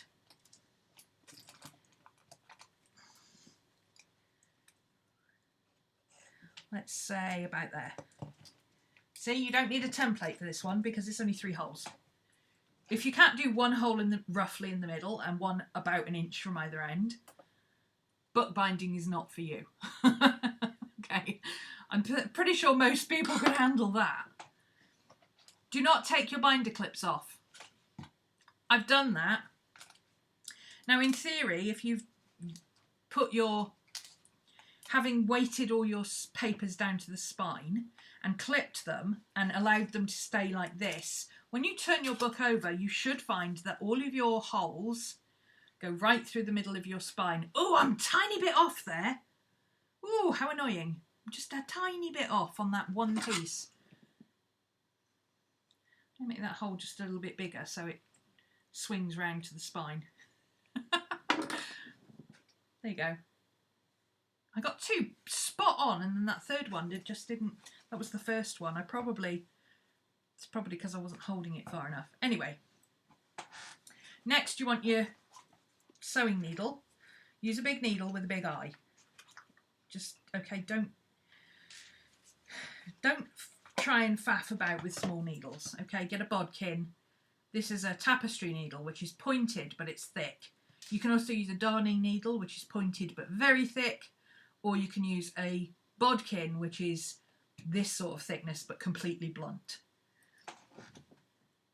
And then you want some, this is what's taking up all the bulk on my page, on my desk. You want some embroidery thread. So, oh, look at that pretty blue. That looks just like the colour of my paper. You know how you have 2 ends of your embroidery thread and you never know which one to pull? Yeah, that happens a lot. I don't know why that's got a knot of the 2 together. Why are the 2 together, knotted together? I must have been having a moment there. I usually tie a knot in the end that I don't want to pull. Ah, there's the knot. It was just looped around. So, you know when you get 2 ends and you finally find the right end?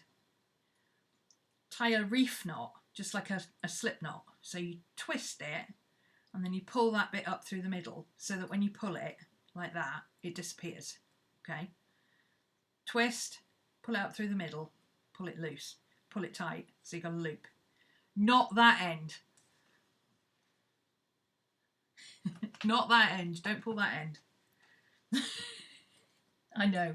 I'm full of inspiration, aren't I? 1, 2, and about a half.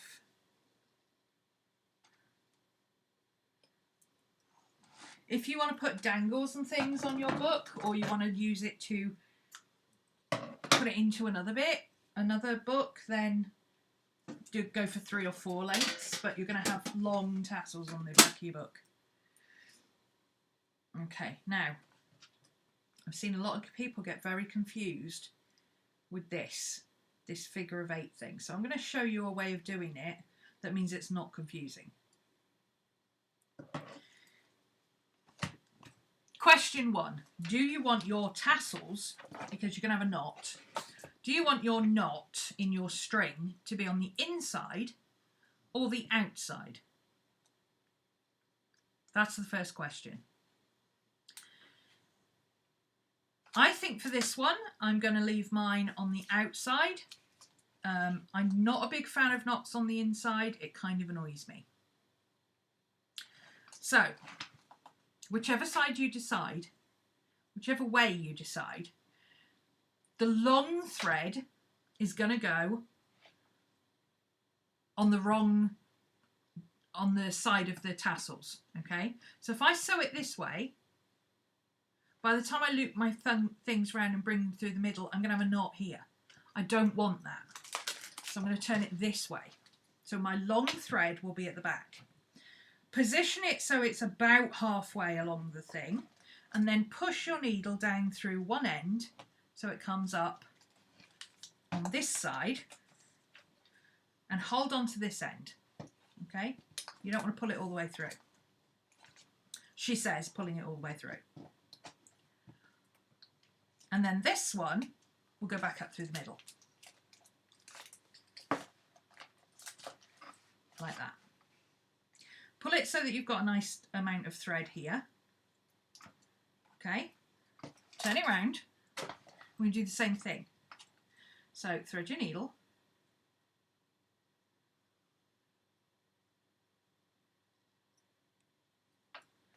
Hold on to this bit of thread here. There's the long piece of string. Push it down through the hole in the book that you just made.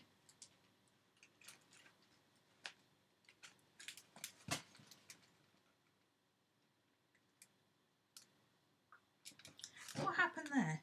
Oh, weird. Must have got a bit of fluff in it. Hold on to this bit. You don't want to let go. Pull it up through the middle, through the outside, and then put it back down through the middle. Okay? And that gives you both strings on the outside. That is a simple way of doing it. I mean, it's not hard. Once you get the handle of up through the middle, out and round and down and up and back down, you know, it's just a figure of 8. It's not hard. You're just making a figure of 8. You're not even making a figure of 8. You're making a staple. You can do a figure of 8. You can do down, up, down, up, down, up, and just have a knot here. But down and up, and then take the other end and go down and up, is a little easier for a beginner to grasp what they're trying to do. Once you know what you're trying to do, and you've done it a couple of times, you go, oh, right, okay, and you find your own way of doing it. That's what happens with me anyway.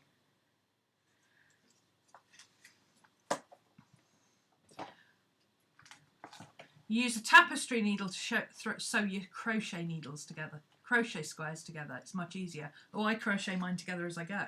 If I had to sew all those squares together after I'd finished crocheting them, nothing would ever get made into a blanket. In fact, I very rarely make crochet squares. I usually make blankets all in one piece because I know I'm never going to go back and sew things in. So now you just grab the two ends. Notice, actually, I didn't show you that. See, I forget things like that. Make sure you've got one thread on either side of this long piece in the middle. Okay? Take your two ends, hold your book flat, and pull. And you should find, you may have to help it along a little bit in the middle, but you should find that that pulls nice and tight. Just check it on the other side that you haven't got it caught on anything. And now you can tie some knots. I do square knots, left over right, right over left, and repeat.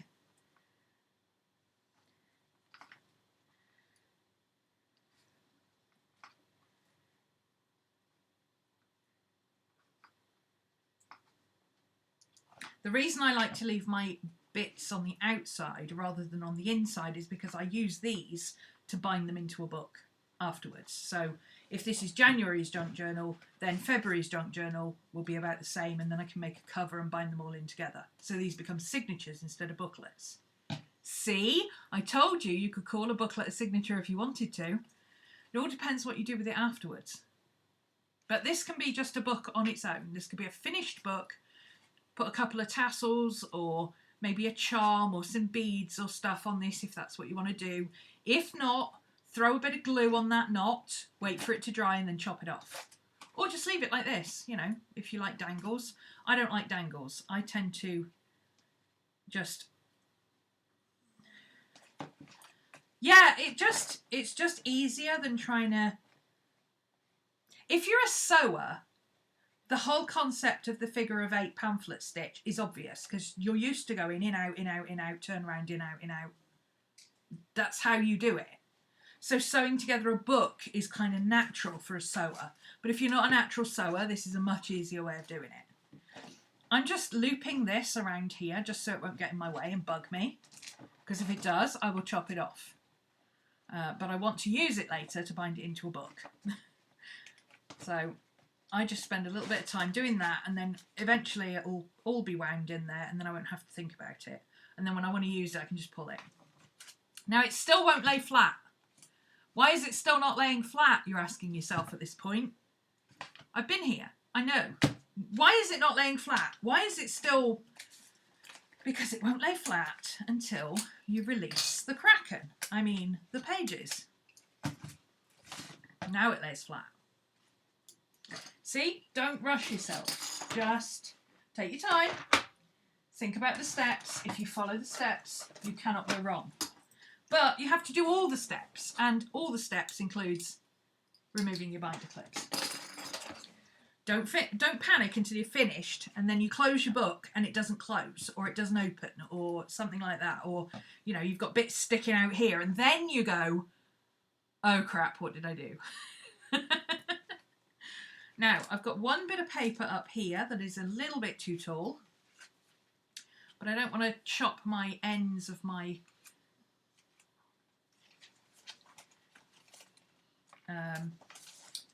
thing off here, so I'm just going to do it this way. I don't want to do it with the trimmer because I don't want to cut my what's it called? Sewing threads. There you go. So I'm just going to chop it this way. Doesn't matter if it's not even, it's a junk journal. Turn it that way. Do the same on here. There's no threads on this side, so it's a bit easier. Although it's not easy to get hold of Tomo River paper, I have to say, because it tears. There we go. Okay, that's that done. And there's our booklet for January. So this is my Junk Journal January booklet. And let me show you what it's going to look like. Again, it's too wide for this book, but the cover that it's going to go in is the one that my Christmas journal is currently in. So I tend to use this one for storing things in, unless it's in my moleskin. So this is moleskin size, it's too small for this. So now this is what my book is going to look like.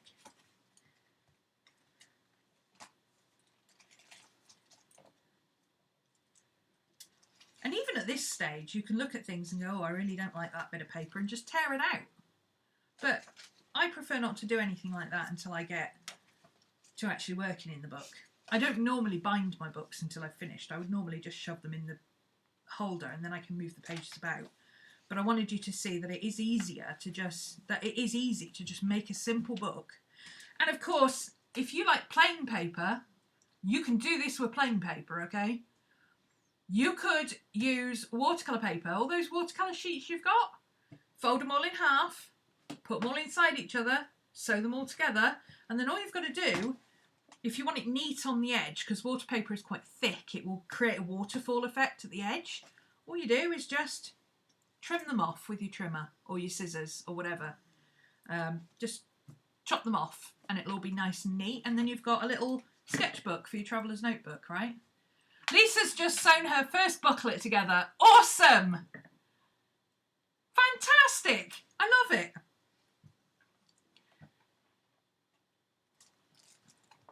So, here's my pages. I kind of like the fact that I've got drinks and cocktails on a page that's in my birthday month. All sorts of little bits I can do. And don't forget, just because this is the pages you've got in here, doesn't mean you can't add extra. I mean, I could take this scrap page and I could cut it down to the size of this one, or even not cut it down, it doesn't really matter.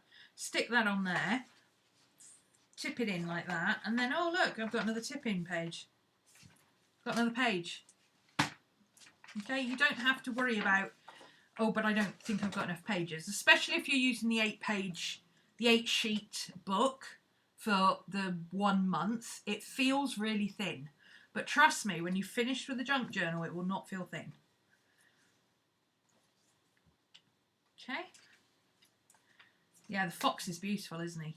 That's part of Artie May's digital kit, Winter's Tale. That's what it's called, Winter's Tale. Not, I keep wanting to say Winter Wonderland, but it's not. It's Winter's Tale. And it's got all pretty birds and stuff and all sorts. So I've stuck with my mostly black and white thing that I do. And I've just added bits of blue. Might not stay blue, you know, I might add other colours. But I feel like January tends to be a month that I use blue a lot. I've also got a envelope there that's from Risha, so that might end up going in my junk journal at some point. Again, that can just be stuck in. I've got a card here that goes nicely with blue. See, that would be nice with the fox, wouldn't it? That would be nice as a tag in that pocket. Look at that, those colours together. Isn't that pretty? So I'll put that in my decorating box as well. I'll put this extra paper in my decorating box. That can always be used as tags or pockets or make a little booklet, whatever you want to do. that's an example actually of what I was talking about with this page. One bit of paper. See this bit? You could take that bit and stick it right across those two bits of paper so that that became a fold out. You can rent a row. I do rent a row, you know. You know, on my website there's rent a row, right? Where I do private tuition for stuff like this if you really need help. I've had quite a few people who've wanted to do something in their journal and couldn't work out how to do it. And they've booked me for a rent-a-row session for 2 hours, and we've sat together and worked out what it is they want to do and how they could do it, come up with lots of different ideas, and then they go away and do it. And then they come back and show me what they've done. It's awesome. But yeah, you could paste that on there and turn that into a little mini booklet. So that would look like that. You could even put a ribbon on it or something, and then you open it up and ta-da, you've got journaling in there. Or you could do it this way. Let's fold this piece of paper in half. You could do it this way and like stitch that onto, just by doing the same thing but looping through the stitch here, and make that into a little booklet. So you've got, you know, you open it up and oh look, there's a little mini booklet in here. It's good for special occasions, that. Especially, or if you've got like, I was watching someone the other day, I think it might have been Courtney, and her daughter had not been very well, but because of what was wrong with her, they'd taken photos for future reference and things like that. But she didn't want to have them on display in her journal, but she wanted them in her journal. That's a good way of doing it. You tie a little ribbon on there, make a little mini booklet, you can put all the information you want in there, tie it up together, and 9 times out of 10, if anybody does look at your journal, which they generally don't, trust me, nobody looks at your journal, nobody cares. But generally, people don't undo ribbons and things. Or they ask first. You know, if somebody's flipping through and having a look because you've let them have a look, they might go, oh, what's this? You know, and you go, oh, can you not open that? That bit's actually private. That's why I put a ribbon on it. And they go, oh, cool, that's a good idea. And they move on. You know, nobody gets funny with you about doing anything like that. Anyway, that's what your journal will look like. Very quickly, after I've had a bit of coffee, because I know there's going to be some people who are still binding.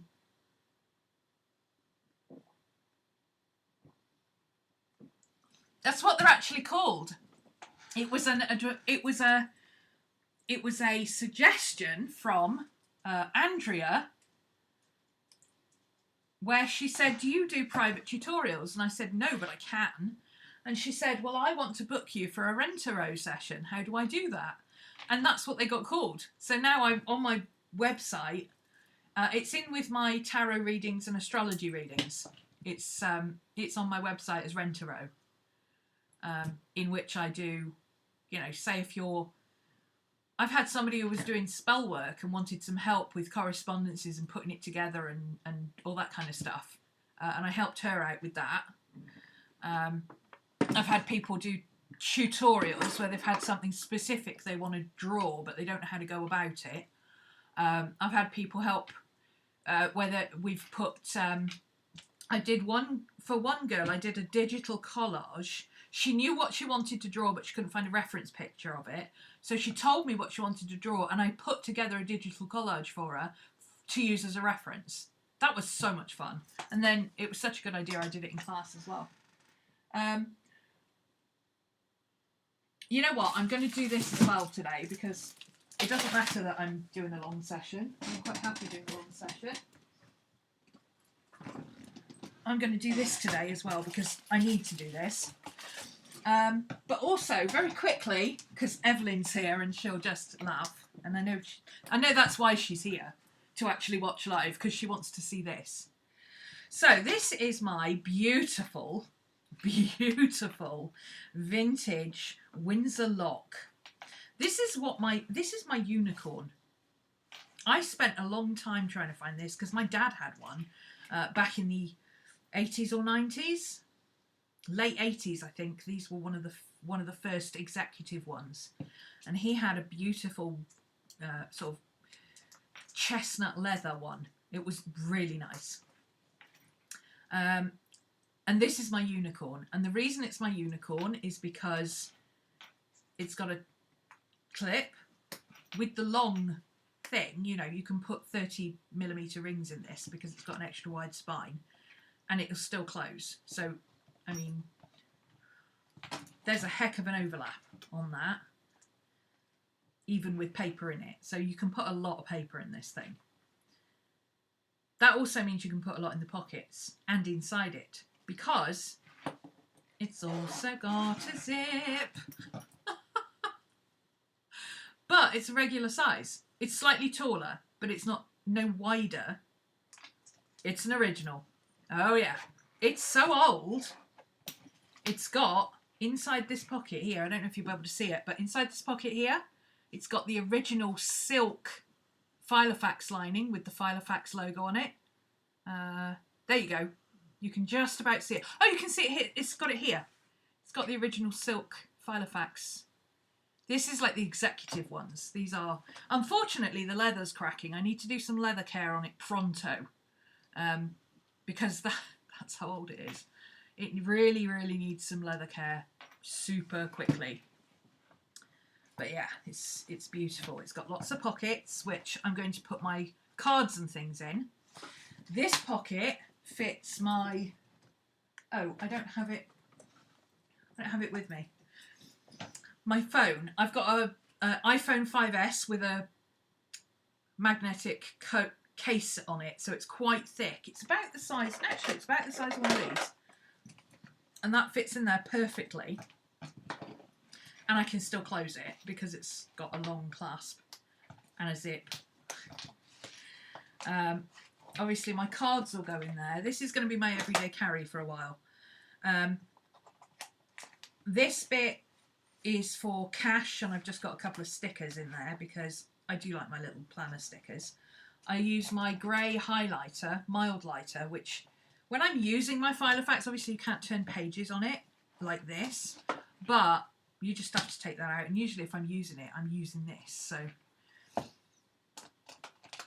now I haven't set it up, okay? I've thrown some bits in together in a way that I thought might work, and then I found a much simpler way of doing it. So here's what I'm doing. This, I'm not 100% sure, but I think this is a Mrs. Brimble's from a couple of Christmases ago. Anybody remember? Is this a Mrs. Brimble's one? It doesn't have Mrs. Brimble's on the back, so it might be the first one she did. Or it might be one that she did for me. I can't remember. I think it's a Mrs. Brimble's anyway. If it's not, I apologise. I don't know. I don't buy these things. People send them to me, so... Or I would have got it in a Brimble's box or subscription box, So this is this is just a dashboard. I always like to put something plastic, or this is laminated. Firstly, for privacy. Secondly, because I can stick a post-it note on there and it doesn't leave a sticky residue. And of course, to protect my cards and my phone and everything from pen marks. Just makes sense. It also functions as a writing board. The pen loop on this is quite small. It's actually it's a pencil loop on this one. That's the difference. A pen loop is the thick one. A pencil loop is the thick one. Now some Filofaxes, some vintage Filofaxes have a large one and a small one, and that is the pen and pencil loops. Filofax nerd, I know. But that's my little skinny pen that I like to use. Okay. First, I haven't done anything fancy. This is as fancy as it gets. And I only put this in because, oh, it's foxes and oh, it's Christmas. That's as fancy as it gets. Oh, and it's got a couple of planner stickers on the back that I might actually use. These are actually the vintage... No, they're not the vintage ones. I used the vintage ones in my commonplace Filofax. These are from a newer Portland that I got that was from 2000 that had the nice inserts in. So I've got a notes at the front, which is literally just for notes. On the go, write it down. Having been bullet journaling for a while now, I sit down to bullet journal and I do rapid logging. But when I just, like I did earlier, YouTube 2012, add Artie May's Winter Tale, it's not Winter Wonderland, link, okay. Winter Tale link. That's just a note to myself. That needs to go into my bullet journal later, or it will get done when I finish the video and I edit the links anyway. And then it doesn't need to go in my bullet journal. So it's just a scribble, or somebody gives me their name or a phone number, or I'm on the phone taking notes. That's what that section is for. I've also got my Christmas presents in there because look at this cute fox. That's my Christmas present list. Look at this cute little winter fox. I think Miss Vicky B sent me this. And again, I've just got a couple of sheets of that because it was already pre-punched in another file of fax, and I thought, well, I might as well use that. And then I've got a few pages of blank Filofax paper. That's from 2011, so that must have come with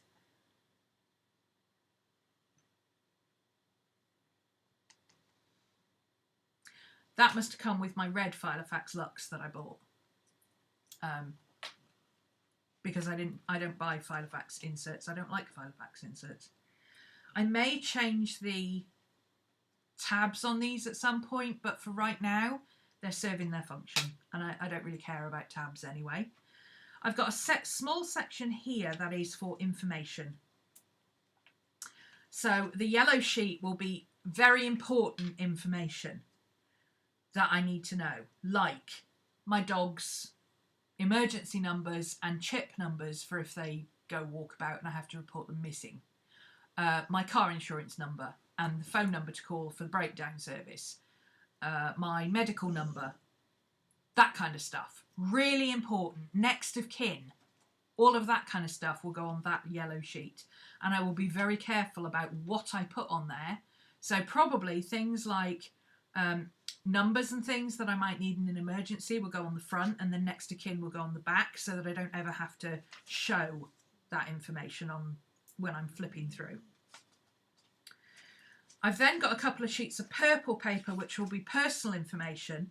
I use coding for my passwords, but I do like to write my passwords down because I'm terrible for remembering which code. I've got 4 different code options, and I'm terrible for remembering which code I use to kind of encrypt my password. So I use the code, I write it down, and then from that I can work out what my password is if I've forgotten it. So I don't actually write my password down, but I use a code system, and you would never work out what it was. I had to give Mika some of my passwords when she became my admin, and she was so confused. Then I've got a section for medical notes, and I've got some of these note papers. This is from Collins Debden. Oh, this was a pack of note paper that I was sent from a subscriber, and I don't remember who sent it to me. But it was random different types of note paper, like Collins Debden, and there was some Franklin Covey and all sorts of bits and pieces. And I really like this because they're great for specifically medical notes where you need to put dates quickly. So I use the grey section for dates, and then I put the information there because I have to monitor my symptoms because I have a autoimmune disease. So it's useful to be able to go to the doctor and say, okay, this is what's been happening over the last 3 or 4 months since I've seen you last. So I just put all the note paper that I've got in there, and then when I run out of paper, I'll probably have died by then, I think. So well, I think I'll be okay.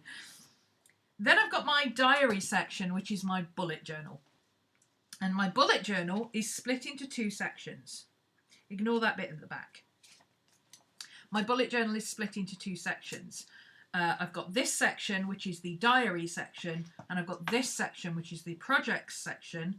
It says projects on there. It's actually work, YouTube, class stuff, basically my video stuff, my working life. Hey, Pam. So this is my bullet journal. I have done nothing fancy for this. When people start setting up all these spreads in advance, I don't do it. I need 2 things in my bullet journal. One, I need a month at a glance, because that's how my brain works, and that's how I work out my classes, and that's what my students like to use, and that's what I find it easier to tick off things from. And also it gives me the dates. So month at a glance is essential. 2, blank paper.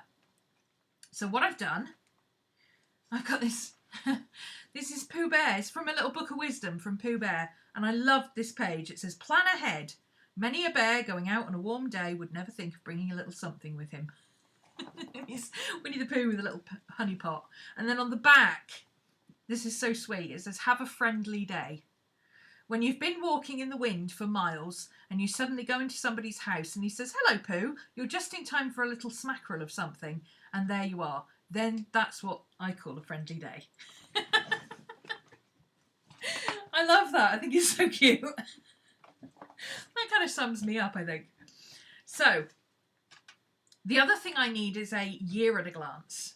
But I decided to combine the year at a glance with the monthly list. Now, you know, in a bullet journal, you do a month list for recording what happens in the month or whatever it is he uses it for. And then you have a to-do list for the month. Well, I have put instead, I used it like this, and I've set up 3 months, because I thought if I do it this way, I can have 3 months, 3 months, 3 months, 3 months, that's the whole year. And then I can do 3 months on the back for next year, January, February, March, and that is a plan ahead. Okay? At the moment, I don't need any more than December and then 3 months, January, February, March. So that's all I've put in here. I'll worry about getting the rest of it sorted out later. And I have done it on removables because that's how I like to work.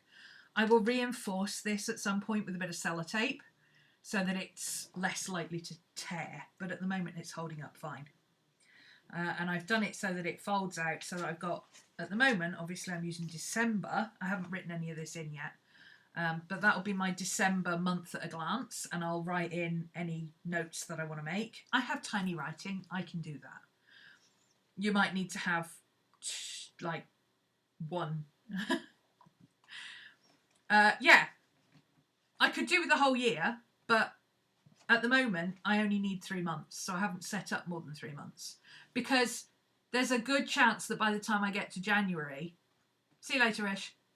There's a good chance that by the time I get to January, I'll have changed my mind. I mean, we know how much I don't like using rings. But I think I've come up with the reasons I don't like using rings and fixed them. And one of the reasons I don't like using rings is because I have to keep undoing this all the time to move things around. Well, the bits that I'm most likely to move around, I've made removable. So that's got rid of that problem. And like I said, I'll do things like reinforcing that with a bit of tape and stuff like that later. I've put a pocket here, and I don't know if you can see, but I've got some ghost post-it notes that I love to use. I always keep a couple of these here because they're useful for writing over things. But I always keep a couple of slimline things here as well. That way, if I have names in my bullet journal or notes on students or anything like that, because I do keep notes as we're going through classes, you know, so-and-so needs some help with this, or so-and-so is doing really well with this, could do with some extra stuff, you know, anything like that, or give this link to so-and-so. I use these to then cover it up, and I just scribble across it, and you can't tell when I'm flipping through.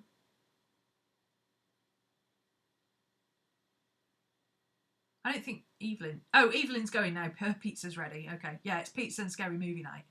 See you later. I'm going to do a proper video on this on Monday. I just was going to do a quick flip through. Yes, you too, Eve. And a good birthday as well. Happy birthday, Eve. She has a birthday just after Christmas. So everybody tell Eve happy birthday. Because she doesn't get enough happy birthdays. She gets Christmas and birthdays. Yeah, these little things are useful for just covering over information that I don't want you to see. That way you can see the layout without seeing what's actually written. And I literally have just started, top of the page, Thursday, December the 19th. There's yesterday. Friday, December the 20th. As you can see, I didn't put an awful lot in there today, but I've got a couple of notes that I need to make. And that's it. That's it. That's my setup. And then at the back here, I've also got in my projects, now this is because I use the month at a glance mostly for, oh, by the way, this paper, it's A5 enquiries paper, you know, the big thick chunky books. I like this paper because it doesn't bleed and it's easy to cut and it's thin and it's easy to fold and it doesn't tear easily. It's good paper. So it's A5 width folded into Filofax size, and that gives me this. Because I don't use Sundays very much. Obviously you could change this depending on how you want to set it up, but for me Monday to Saturday is my working week and Sunday is my day off. So these are 8 by 10 squares. Monday, Tuesday, Wednesday, Thursday, Friday, Saturday. This side I've got Sunday in the little thing.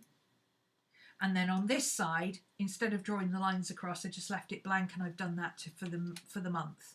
So I've got December there, January is there, February is there. Well, half of February is there. I haven't done this side. But it means I've got the dates. Okay.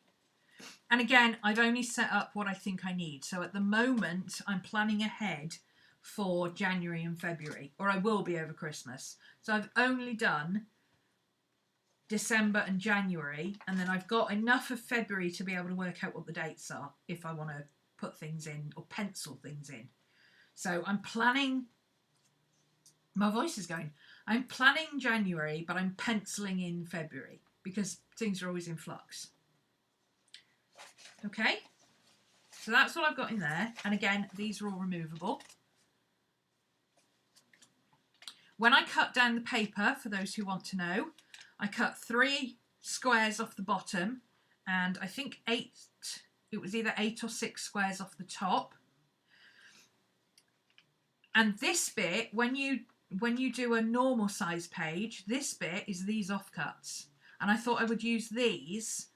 Again, I've just put holes in them, but I thought I could do them like this and put them in here as my astrology bits for the month. And then it's not in the way because I can take it out anytime. And I can store them all together at the front here, out of the way. So that's my thoughts behind that. And that is as complicated as that setup is. Literally fold out months and big squares. That's it. Then I've got this orange paper, which is just orange printer paper. I've got a couple of pages of Filofax paper as well, but I don't like Filofax paper because Filofax paper, as I've discovered with Post-its as well, certain pens, especially the ballpoint pens that I like to use, because they're oil, over time, they bleed. I don't like the paper, so I don't tend to use this, but it's useful for scratch notes.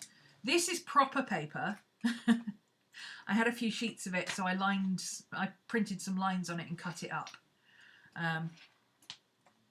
And this is what I'll use for my header pages for my class. I always use orange for classes, so I'll just use this for my header pages. So this will be January. This is my list of what we're going to do in January, and you know, I do my, have I done my card, have I done the PDF, have I put up the video, have I finished it, and all that, and the date and what we've done.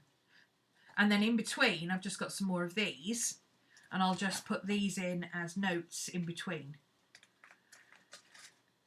So I'll take one of these and a couple of these, and that will be my January section, all in one place. At the back, I have my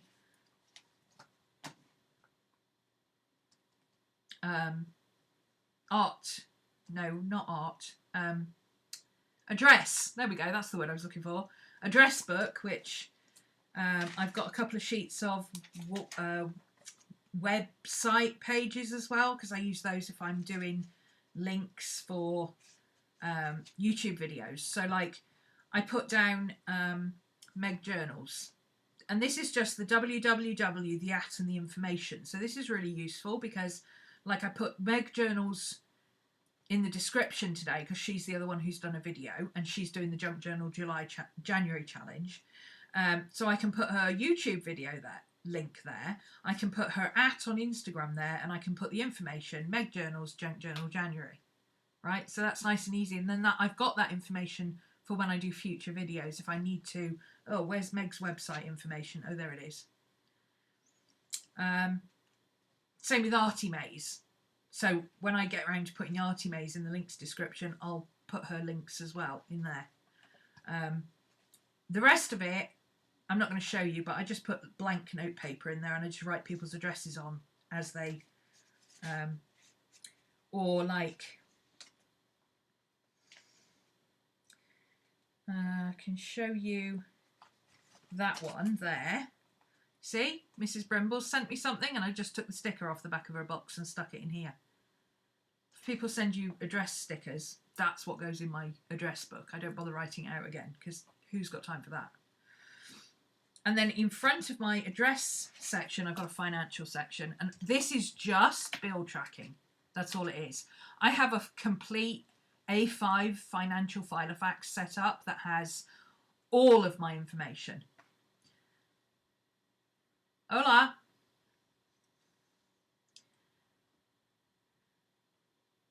I'm waiting for the spam to start. That's usually when the spam starts, when I get somebody I don't know. Hi there. I'm setting up all my financial information in here, but it's only like all my insurance documents and anything that I need in account details, payment amounts, payment plans, anytime, you know, minimum payment amounts, all that kind of stuff is in a completely separate binder that never sees the light of day unless I need it. I've also got things like will papers in there and stuff. It's my important documents file. But this is just for financial ticking off, basically. So my personal expenses page, I've got these ones that are filofax pages, but they've got like personal expenses and then bank account and stuff like that. The personal expenses is going to be my payments for my car. I own my car, I don't make payments on it, but it's had quite a lot of work done on it this year, so I want to keep a running total of how much I've spent on it, which I haven't done yet, and I think I want to go back and do that. Then I've got my bank account pages, which will be for work expenses. So like if I make a purchase for work, like I need to buy printer cartridges, I need to buy some black printer cartridges, so I'll note those down. Because those are the kind of things that I won't buy online necessarily. I'll just pick one up when I'm out. So this is kind of cash expenses for the business. And then all my bills, literally I'll just write down what it is, how much it is, and tick it off when it's paid. And that's purely so that each month I can say, did I actually pay that bill in like March or whatever? And that's it. That's it for that. I have got some notepaper in there just in case. Like if I need to phone up for something or change a payment date or whatever, anything like that. You know, if sometimes like my car insurance payment is due on the 1st of the month, and if the 1st is a holiday, then they will move it to the next available day. And I've had it go out as late as the 5th. And thought it's already gone out. So stuff like that, I would just make a note of that on here. Things like that when I know it's going to be a completely different day. It tends to mess me up if there's a bank holiday. And then this is just a couple of cards. There's no reason for these to be in here. It's just useful as page lifter. And I thought it'd be handy to have my coffee cards with me. Even though everything's on my phone, it's always handy to have your cards with you just in case. And it's, like I say, it's useful as a page lifter. And it's got pockets on this side as well if I get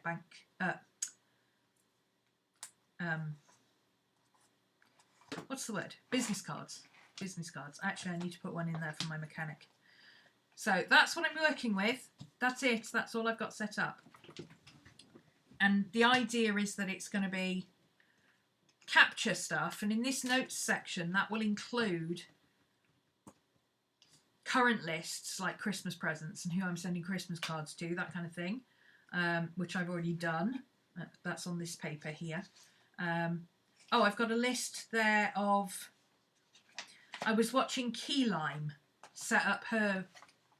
she's got a bullet journal in a filofax, and she had some interesting lists far too many for me to include.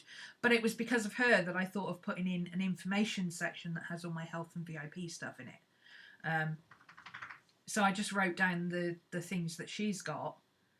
And I do want to put in this, you might be wondering why I've got a pocket here.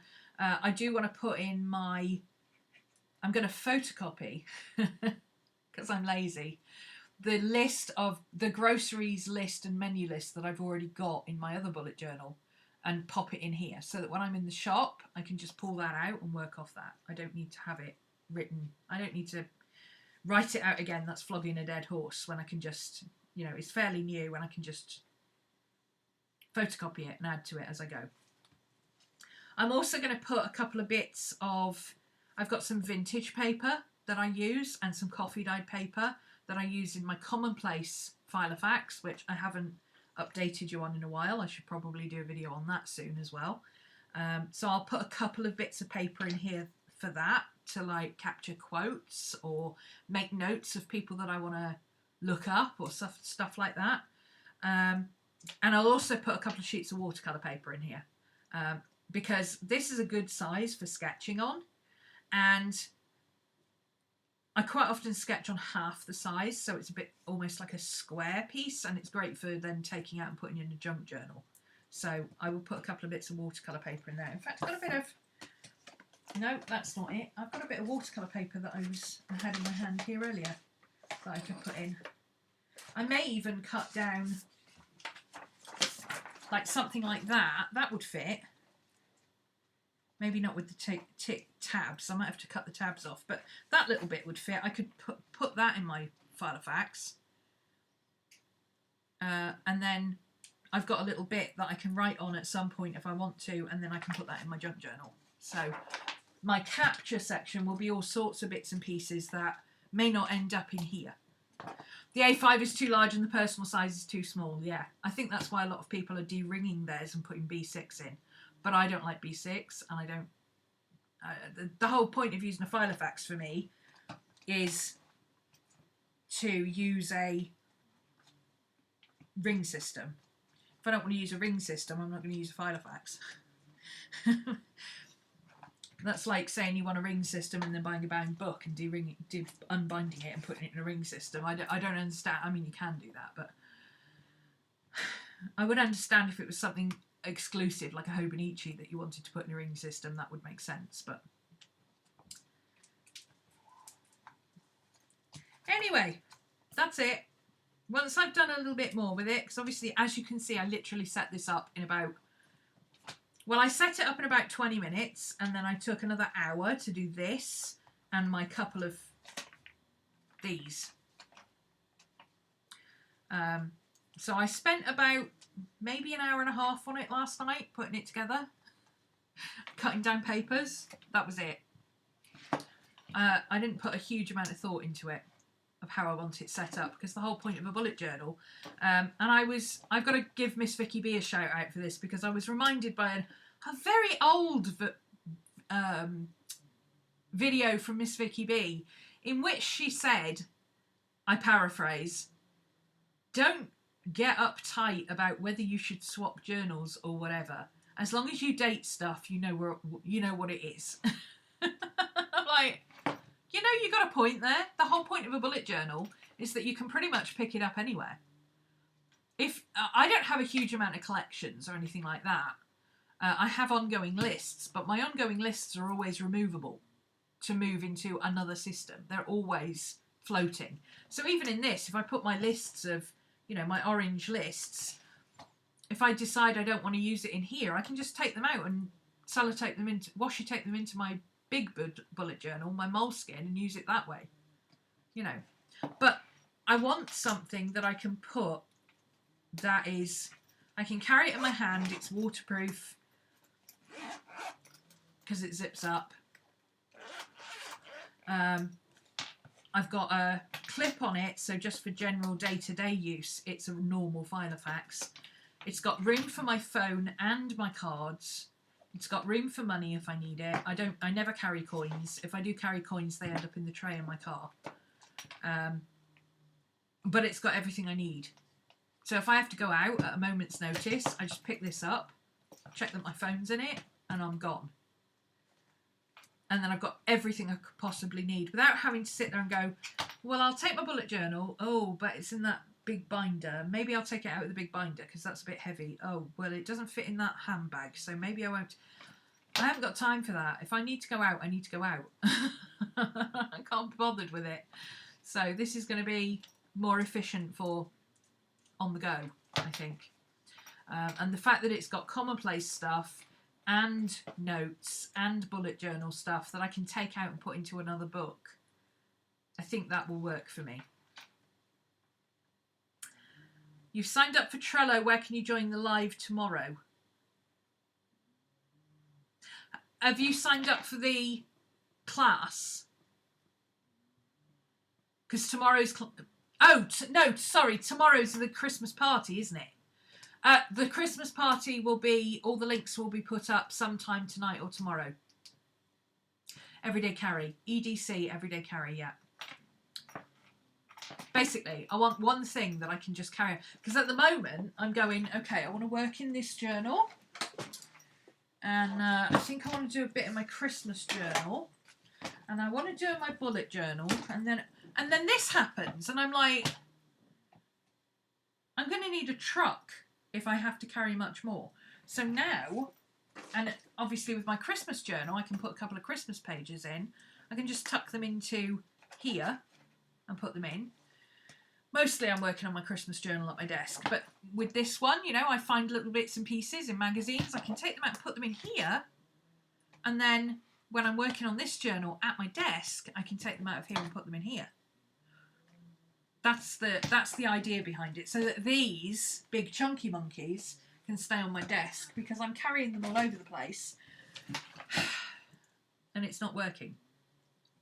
And even that little January junk journal, you know, I can take a couple of index cards, fit great in here, so I can put a couple of index cards in here, some coffee dyed, some not, and then I can do journaling on them, or do some of the prompts, or sketch on them, or whatever, and that can go into my journal on the page later on. I could borrow your planner van. I think that's why we all like VW campers, isn't it? Because that's the ideal, having all your journals and everything in a VW camper. Yeah, sorry, the Christmas party tomorrow, you need to sign up on Trello. The link is below in the description. You do need to verify your account. I'm not having anybody on there that's, you know, half-assing it and not verifying their account. So check your junk mail. You need to verify your sign-up. That way I can see what your email is, so I know that I know you. Okay? Simple as that. I need to know that I know you, or you're not coming to the party. And then I'll put a card up with all the links for the Christmas party tomorrow. Or tonight, if I remember. But it's 7:15 and I may not remember, because it's pizza and scary movie night and I'm hungry. So I'm going to stop there.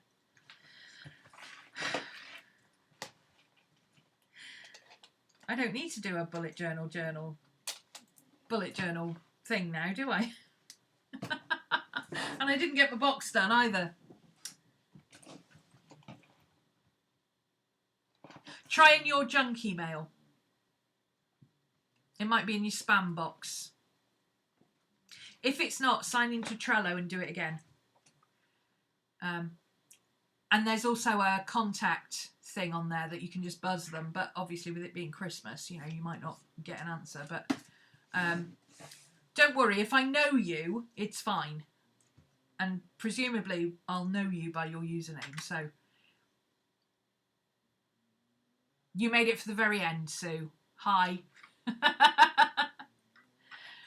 You've done that. Okay, I'll keep an eye out for you and make sure that you're on the list then.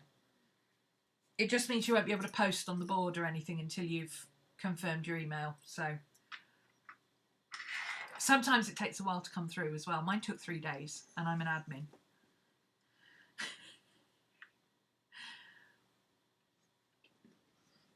If you are on Patreon already, then the link for the Christmas party will be posted on there as well.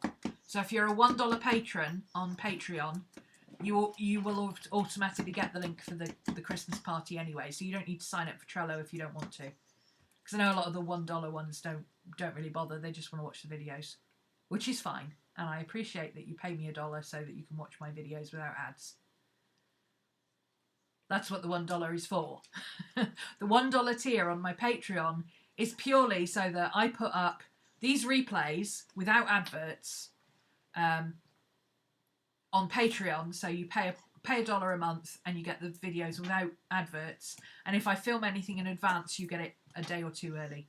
As soon as it's finished filming, basically, it goes up on Patreon. But it may not come out on YouTube for a month. So, yeah, you always get stuff early over on Patreon if I do it. Not that I do many in advance, but I do them in advance. Anyway, enough waffling. Come on, it's Friday night. Let's go have pizza and scary movie night. Thanks for joining me, guys. And don't forget, there is no live on Monday. No live on Monday. At the very least, I'm probably going to have to go and collect my car.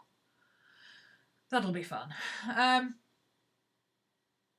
Yeah, there's no live on Monday. Monday, Tuesday, I'm taking the days off because I'm working over Christmas. I will be on Wednesday, Christmas afternoon on Christmas Day. Sometime around 3 or 4 o'clock, but watch your notifications because I'll put a thing up. I might do it later, sort of Christmas Day evening, so that it's a bit later for the rest of you. And then that's it until Christmas, New Year's Eve. Okay? But tomorrow, 5 o'clock onwards, Christmas party. Come on over and join us. See you then. Bye, guys.